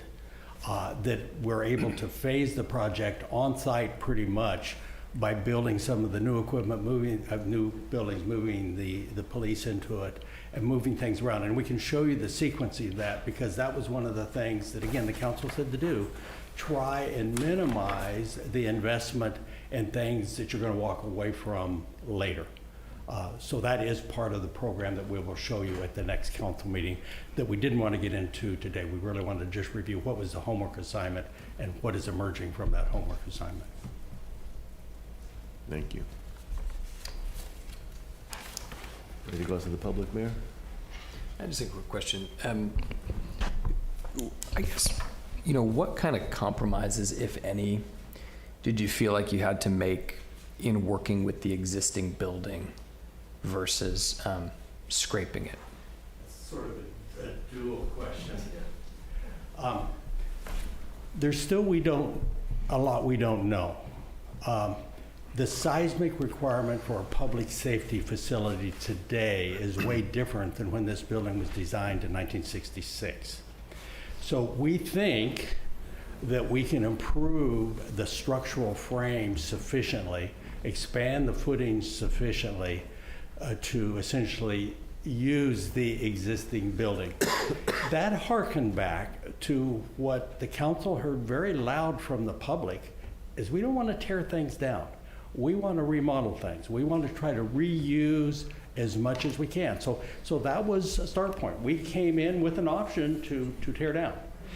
Obviously, the outer walls are somewhat limiting, but I've got to admit, Indigo has been pretty incredible with their creativity in terms of how to take that outer envelope, use what was there, but also expand it in such a way that absolutely minimizes the impact on the neighbors.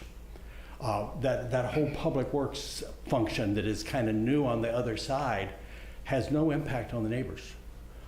So there were pluses and minuses until we actually get the reports in from, I'm particularly worried about structural, electrical, and mechanical, and of course the seismic, to see, okay, what is the real cost going to be? We may get to a point that we say, whoops, we maybe want to tear this thing down, or whoops, we may want to build a new facility someplace else. But we're not there yet. We're trying to do what I've heard both of you say is look 50 years out. You're not building for next week. You're trying to build some capacity for the future, but at the same time, you're not going so crazy that you're building stuff that you'll never use. So that is such a constrained site that even after we tried to push everything into it, we still squeezed out this blob of equipment and storage yards. So I think that's helpful in the question of, you know, are we going to be able to reuse the site, and is there, you know, what's the economics going to be? But are there any functional compromises that we're making? I'm going to defer to the chief on the police side. On the public works side, no, we've been able to maintain the critical shops and keep the shops close to where the rubber boot folks are going to be working on the first floor. We've been able to give adequate space. I mean, if you go into Public Works now and try and find a lay-down table so you can lay down drawings, you're not going to find one. There is no place for AutoCAD or anything like that. Things that most Public Works departments use routinely, we don't have because of a lack of adequate space. I mean, we have employees that are really working out of caves down in the bottom of that building. On the functional side, please. You know, one of the things that we did, council members, I'm pleased, Chief, is we retained the shooting range. I mean, and some people say, well, is that some kind of a luxury? I mean, the police officers have to qualify on a regular basis for accuracy, I guess. So if they're not on site, then they have to go out to Laguna Seca and schedule time with the sheriff's office, who does all the scheduling.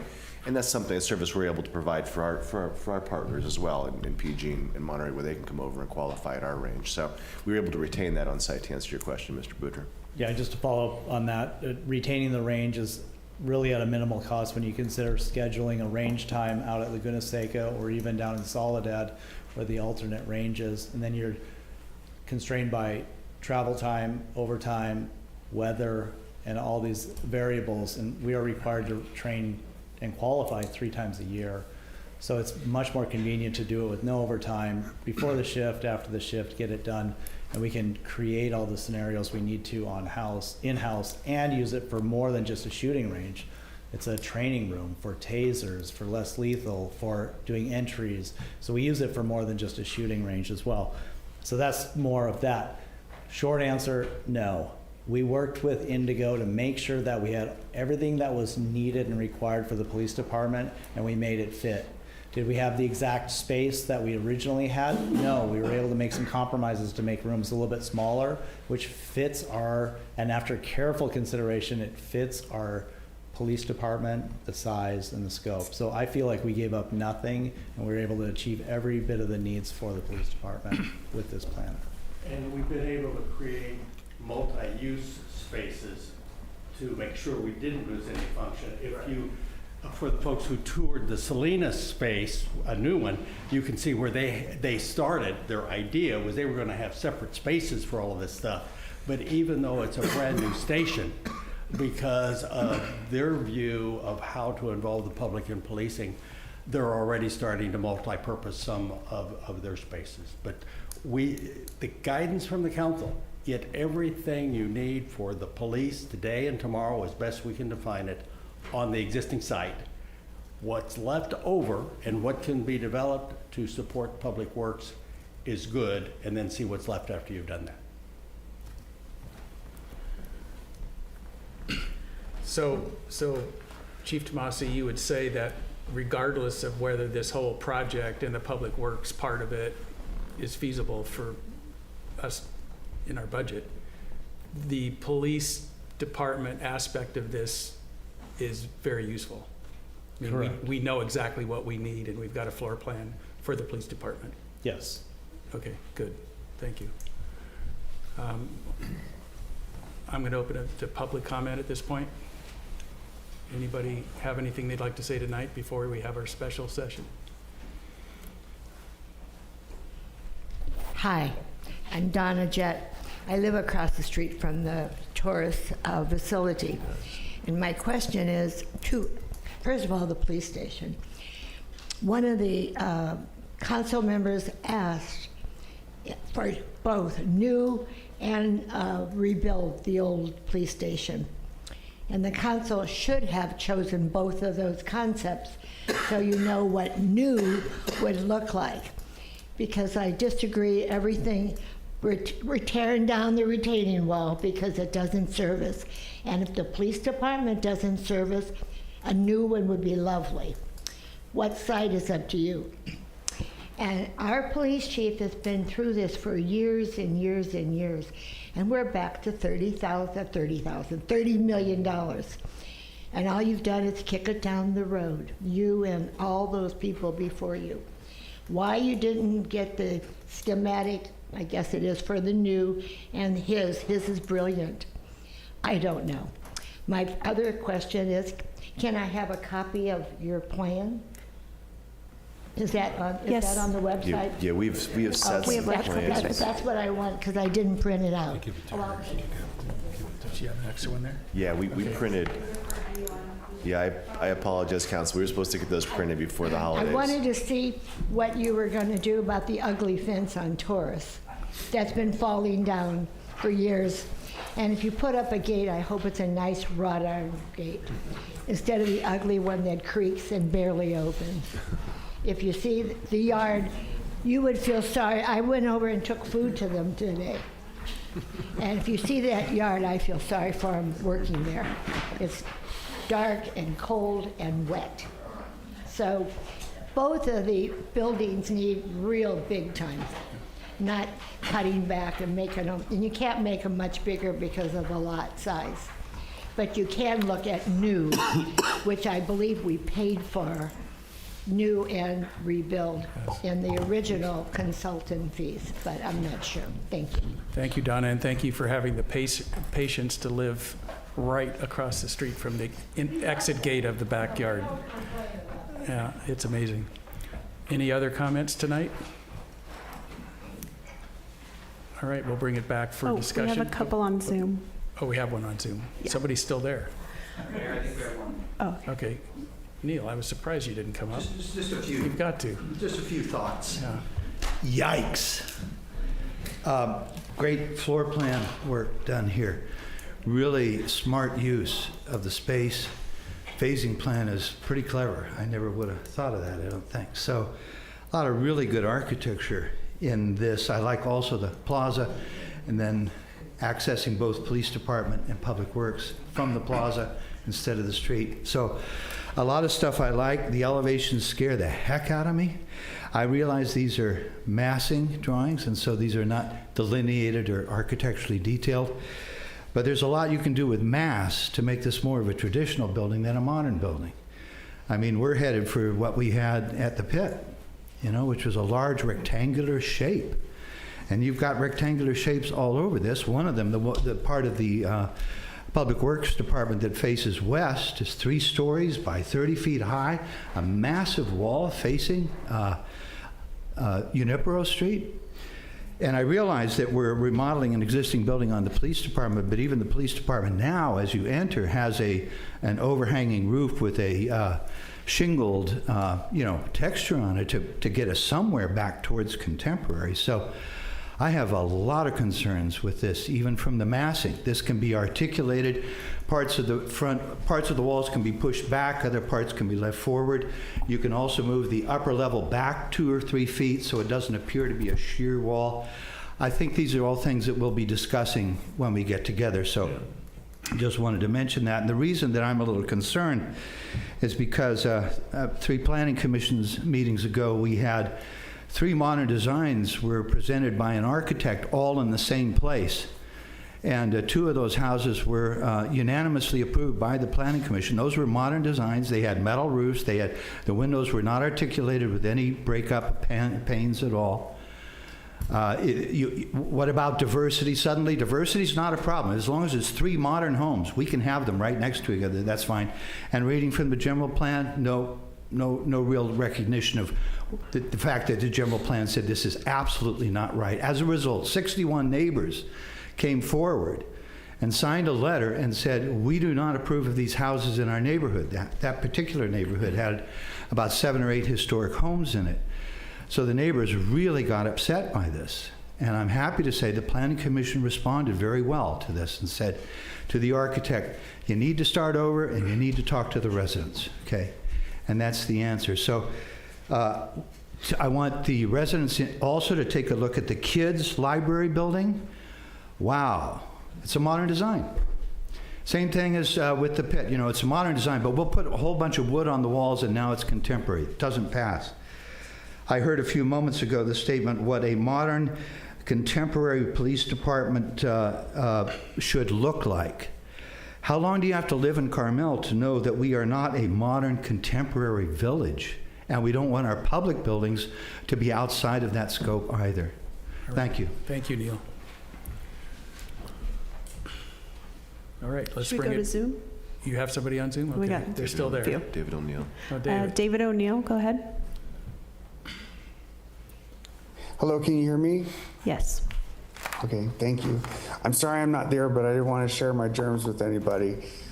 Thank you so much for putting this plan together. It's really great to see what we can do for our police. I have the opportunity to volunteer with the Volunteers in Police Service, so I see behind the scenes a lot of the things that they need. And some of the things that are really pressing that we've put off for a long time should be taken care of immediately.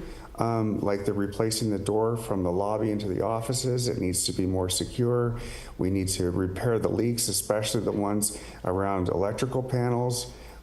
We need to have a safer storage area for evidence, especially with chemical hazards.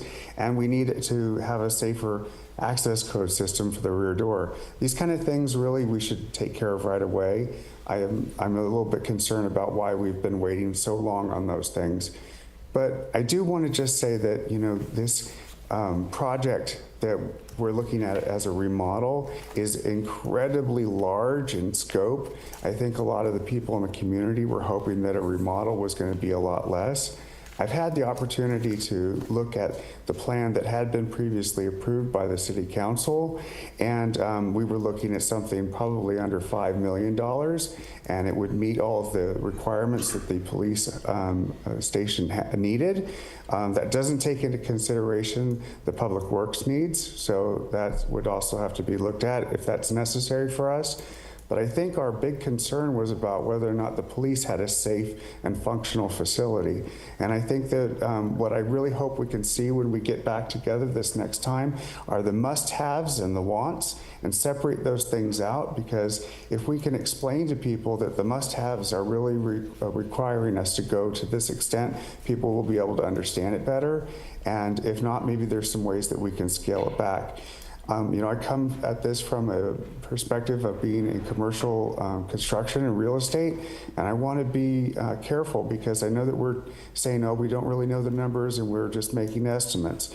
But when we're looking at something like this and we're saying 30 to 40 million, we need to at least half again as much estimate that in our funding, so that we could actually finish the project, because it always goes over. And I just have to tell you, especially when we're dealing with public properties and stuff like that, there's a lot of extra costs that aren't incurred sometimes when you're dealing with private properties.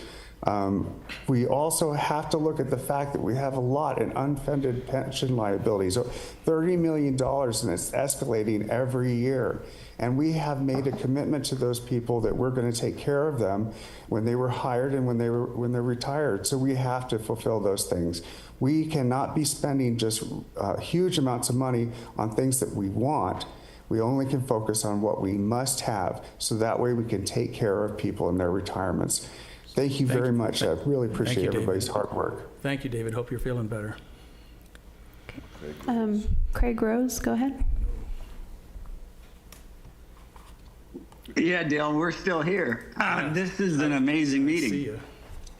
It's incredible. I've been to so many of these, and there's actually leadership in the center. And Hans and Robert, man, I'm convinced already, listening to you guys speak. So in regards to the police, I mean, Carmel is one of the safest towns in America.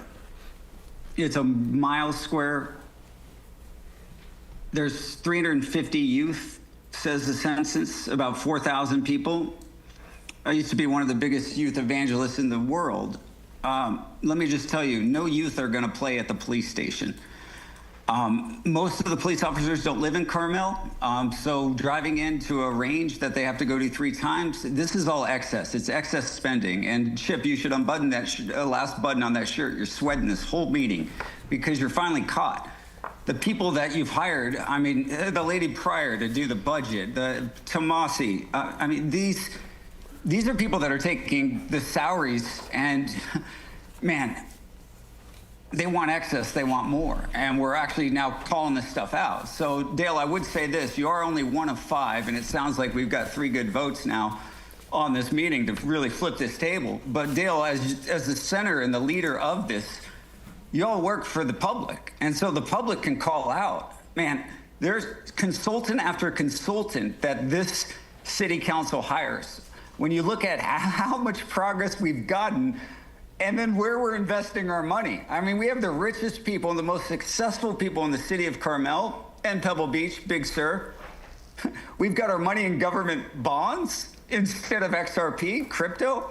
Someone can call my uncle, he's next door over Bill Gross.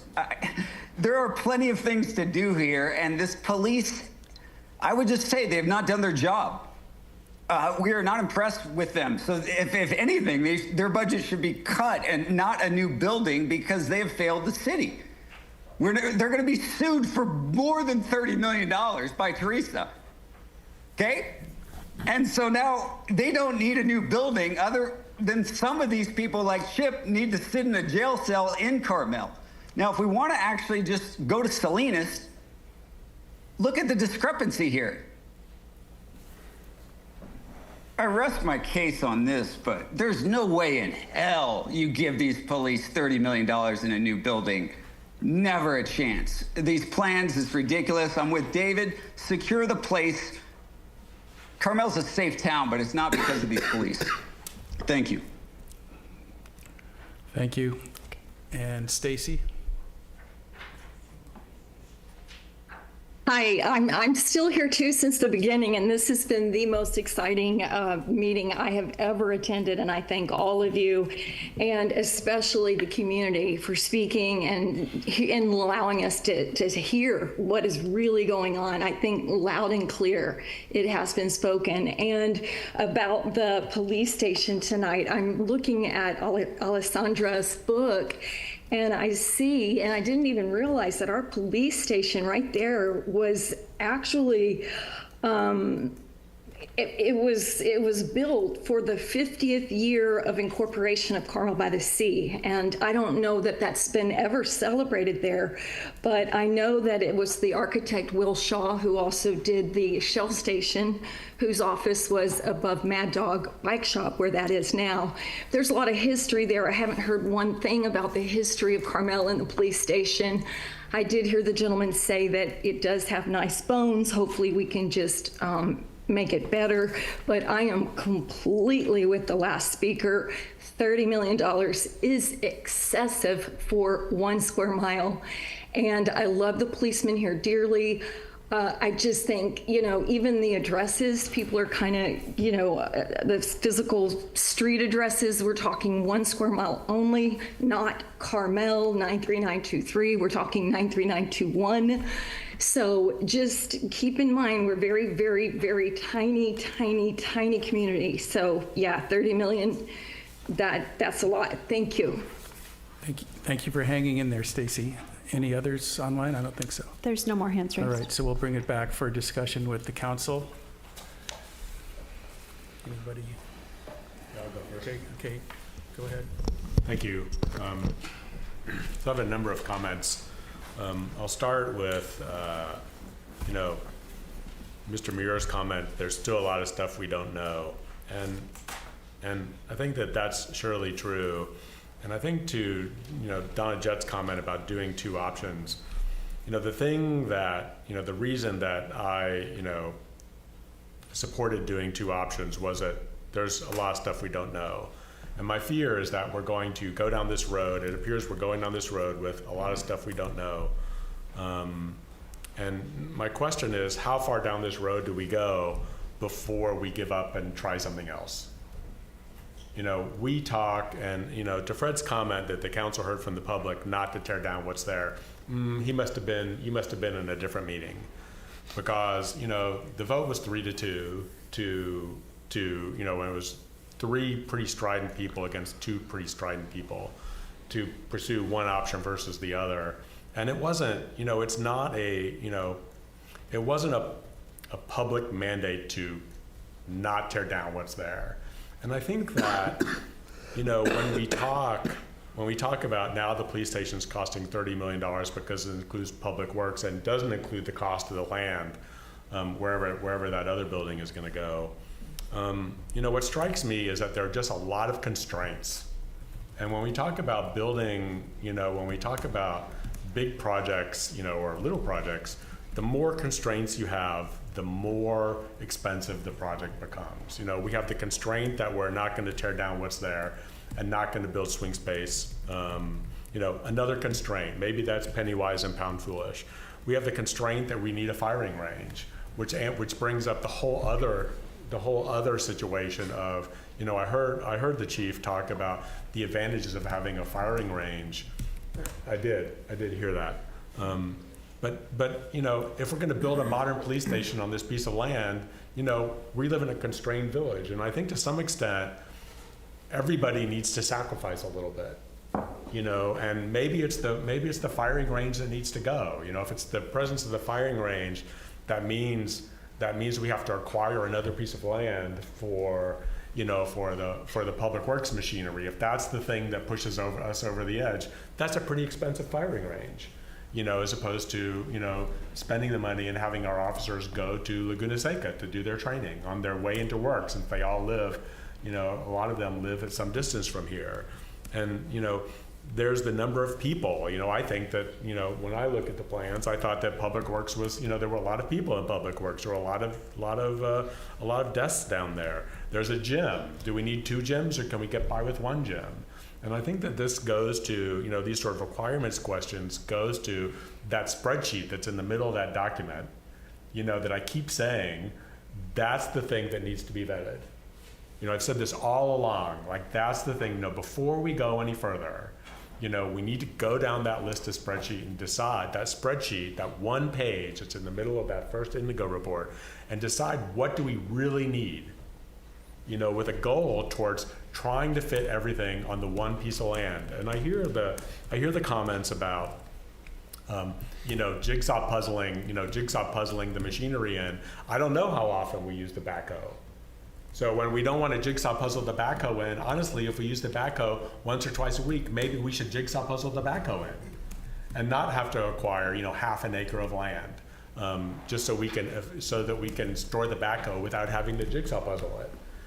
Those are the kinds of questions that I feel like we haven't answered. The 3 acres of the 3 acres of land required to store the public works machinery, when all that stuff is stored, on an acre now or half an acre now, that's a pretty big increase. And I'm wondering why that is. Like, which of those other constraints that we have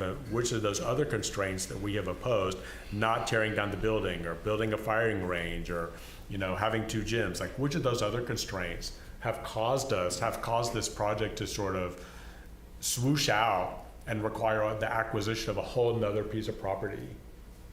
I think that is, to me, that's an enormous issue. We live in a space constrained place, and I think we need to accept that and accept. We all live in. We all live in smaller houses than we would live in other places, and we all make sacrifices to live here. And I think that everybody gets to participate. And I don't think that we have really done, that work. And I'll say, as kind of a side note to Neil Cruz is right. They're big buildings, and part of that bigness, part of the bigness of these buildings is because we have this constraint of not tearing down the building that we're in. We have a big building now. And relatively big building in the police station. We're going to excavate all the land around it, and so the police station is going to seem even bigger than it is now, right? Because it's going to be apparently a 2-story building, and then we're going to put something on top of Public Works, and that building is going to get bigger and go down, or however it is that that's going to work. And so these constraints have caused this building to be bigger, as opposed to doing what I think would be a more traditional Carmel sort of plan, which is a number of small buildings that sort of work together in a campus in sort of a campus situation, rather than just having big buildings, something that might be appropriate. And would that cost more? I don't know. It's hard to know whether that building, a building that might be more, might fit into the village more, would be cost more or less, because we haven't chosen to pursue the other options.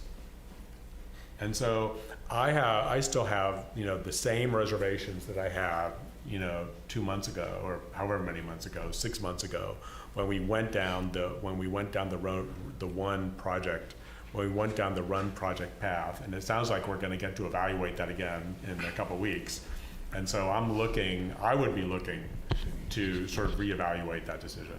So that's where I am. Thank you. Great comment, Jeff. I have a question. You were on the ad hoc committee while this was going on. Did you have any involvement in this process at all while it was going on? This process with Indigo, the $150,000 schematic project? Because until tonight, the ad hoc committee was still functioning. By and large, I think that, and I'm not, Chip, you should correct me if I misspeak, because I certainly don't mean to mislead or misspeak. By and large, I think the meetings that we had downstairs were more about getting the plans ready for viewing by the council. They were really not about making decisions. We made a decision, in hindsight, a terrible decision to recommend, the Vista Lobos project at the very beginning. And I'm still not sure that that's not the best project, but that's all fine.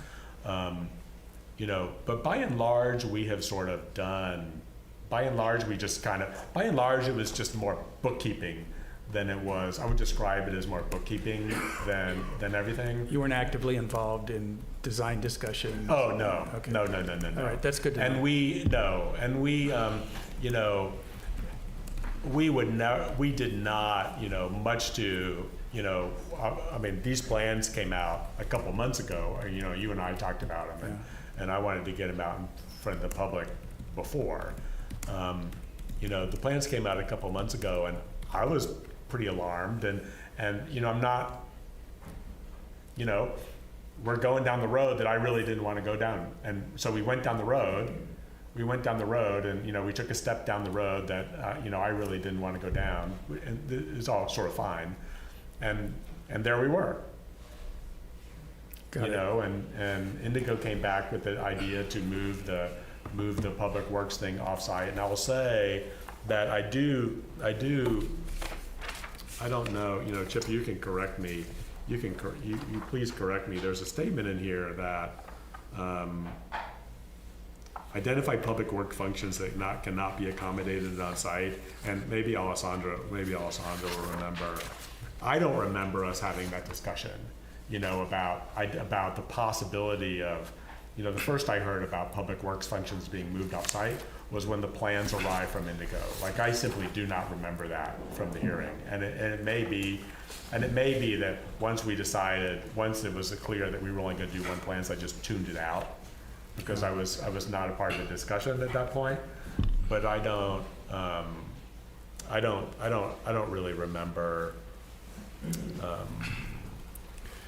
All right. I don't remember that. Thanks, Jeff. Great comments. Anybody else, or you want to save them to the special meeting before we close this? I mean, I guess I would just say that I've said from the beginning, I think we should have gotten both concepts, because I think there are compromises that get made, and if they're not functional compromises, well, one functional compromise could be that we have this whole off-site portion that's just kind of dangling out there. But be that as it may, I think there are aesthetic and design compromises here, and I think Jeff articulated them pretty well. You're forced to try to fit things into these existing footprints in a way that I think can be unnatural. And I think if I'm going to spend $37 million, I want an end product that's going to contribute to sort of the architectural character of Carmel. Something that we say, wow, isn't that a great looking building? Yeah, it costs us a lot of money. It's going to be around for 100 years, but man, it looks awesome. And I look at this and I know that it's a massing, but I've also seen a lot of massings, and I think, like, intuitively a lot of us are sitting here being like, I don't know about the way that looks. And so, if we're sitting here listening to the project team say, I don't know, flip a coin, it might be cheaper for us to scrape it or to do this, then I would sort of prefer to have us, the cost of putting this together is a rounding error in the grand scheme of what this is going to cost. I would prefer to have us kind of start from a blank slate and create something that, we really feel like is going to fit the character of the town. And, when I look at those elevations, I get a little bit nervous. And then the last piece, and this sort of an ancillary point, is, I think Donna left. No, Donna's still here. When I look at this thing from Torres, I've always thought, I used to walk into town that way, and it's just gross. I mean, the fence is gross, and there's not a lot of detail in these elevations, but you still look at it, you're staring at a parking lot, it still feels like I'm looking at the back of a building, whereas there could be an opportunity, if you really started from scratch, to make that a really attractive, facade that's facing all these homes and that people are driving on. And I just think that's a missed opportunity to fix something like that. So those are my thoughts. All right. I think it's going to be an interesting special meeting. That's what I can say. Oh, you had something to say. I'm sorry. I'll just say a few things because I certainly am looking forward to the next meeting and definitely want to hear much, much more from the public. So just really brief. The massing is just way too huge. It's out of scale for Carmel. I'm concerned, at our last meeting in December, we had Bob Pereri say we have at least $80 million worth of deferred maintenance for all of our city buildings. That number is probably much higher than that.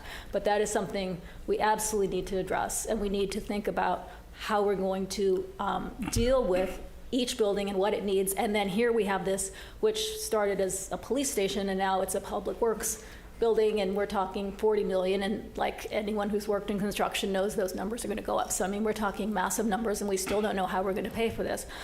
What I would like to know, and in our what we just reviewed in our budget, we've got $3,239,000, and we have a balance, fund balance, this is for the police station, of $2,600,000. Why can't we fix up some things right now to make things safer for the police officers? Because obviously whatever decision we make, this is going to be years down the road, and we still have these deficiencies that need to be addressed.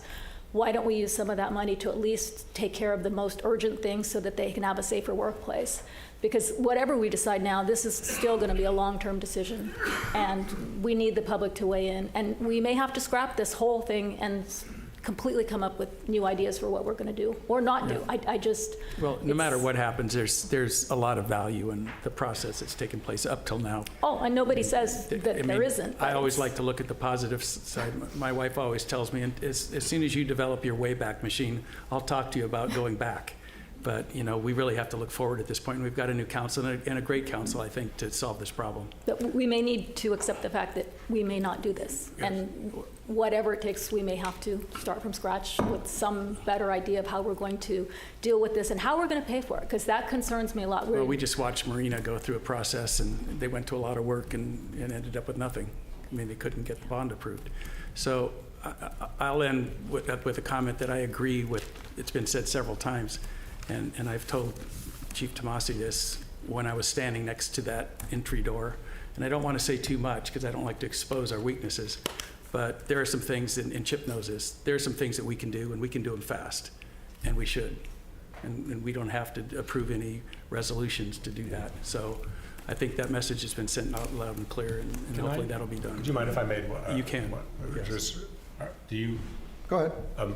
Please. I wanted to riff on a couple things that Hans said, which I thought were good things. Hans talked about both projects, and I think one of the things, you know, there were 3 projects, not 2 projects, you know, and so when Hans says both projects, the way I looked at it was this project and another one, and I was pretty ambivalent about which other one it was. Like, I would have preferred to have looked at Vista Lobos and sort of tried to figure out the mechanics of that, mostly because of the swing space issue. But, you know, to me, having another project that was a rebuild, however, a tear down and a rebuild, was important to compare to the renovation. And I didn't particularly care because which one it was, because I think that there's information to be gleaned from the comparison of 2 different projects. And so I didn't, you know, Hans says both projects. For me, the other project would be one of the other two options. And however we, you know, if we decided to go down that road, however we organize the other project would be, you know, would be equally valuable. And then Hans did make a funny comment about staring at a parking lot. And I have to say that the one thing that struck me about this set of plans is that there are cars everywhere. Like, it's just, you know, and I always talk about this, we're just beholden to cars, and we have literally stuck cars on every square, you know, and that to me seems hackneyed, that we have just sort of, we need some parking, let's just stick it on the roof of this building. You're saying it's a $40 million parking lot. Yeah, a $40 million parking lot, but there are only 8 cars on top of the roof. Yeah. Because the other 8 of the other cars are in the secured spot in the basement, and then 8 of the other cars are next to the secured spot in the basement. They're just like 8-car parking lots everywhere, and that seems to be not, you know, I was pretty struck by it. I'm pretty proud of us. We're still smiling and laughing at 8:30 after that meeting. All right, I think it's time to, You know, I'm really here he is. I love it. happy to wait for the next one. I guess my takeaway from this is thanks to all of you. I'm kind of not happy, I guess is the way I thought we were talking about police station, and now we're talking about a police station and a public works department. I know they coexist. You know, I look at the phasing plan that we're going to get updated on at the next meeting, and the first 4 steps of a 7-phase plan all deal with public works. We're in step 5 before anything happens to the police department. And I'm concerned that we entered into this trying to address a very real situation at the police department, and this approach says, let's spend a ton of money on public works, and I'm afraid we're going to run out of money, and we're going to still end up with, we're not making progress on the police department. So I think the comments these gentlemen have made about, I think it was Jeff who made it, that, you know, a more Carmel way to do this, maybe it was Neil. You know, I always feel like we live on campus. You know, we're lucky we live on a campus, and we kind of have a campus of city buildings. They're not all in one place, and they're distributed. We can walk between them. We don't have to drive, to Jeff's comments. And, you know, we do have land up there. We have the Vista Lobos building, we have the Vista Lobos parking lot, and we have this entire area. And perhaps there is a way, and I know we would lose some parking, but to spread this over a little more land with a more thoughtful design approach, and with that campus idea. So I don't know where this goes, but I think I look forward to the meeting and getting a lot more public input on it. Thank you.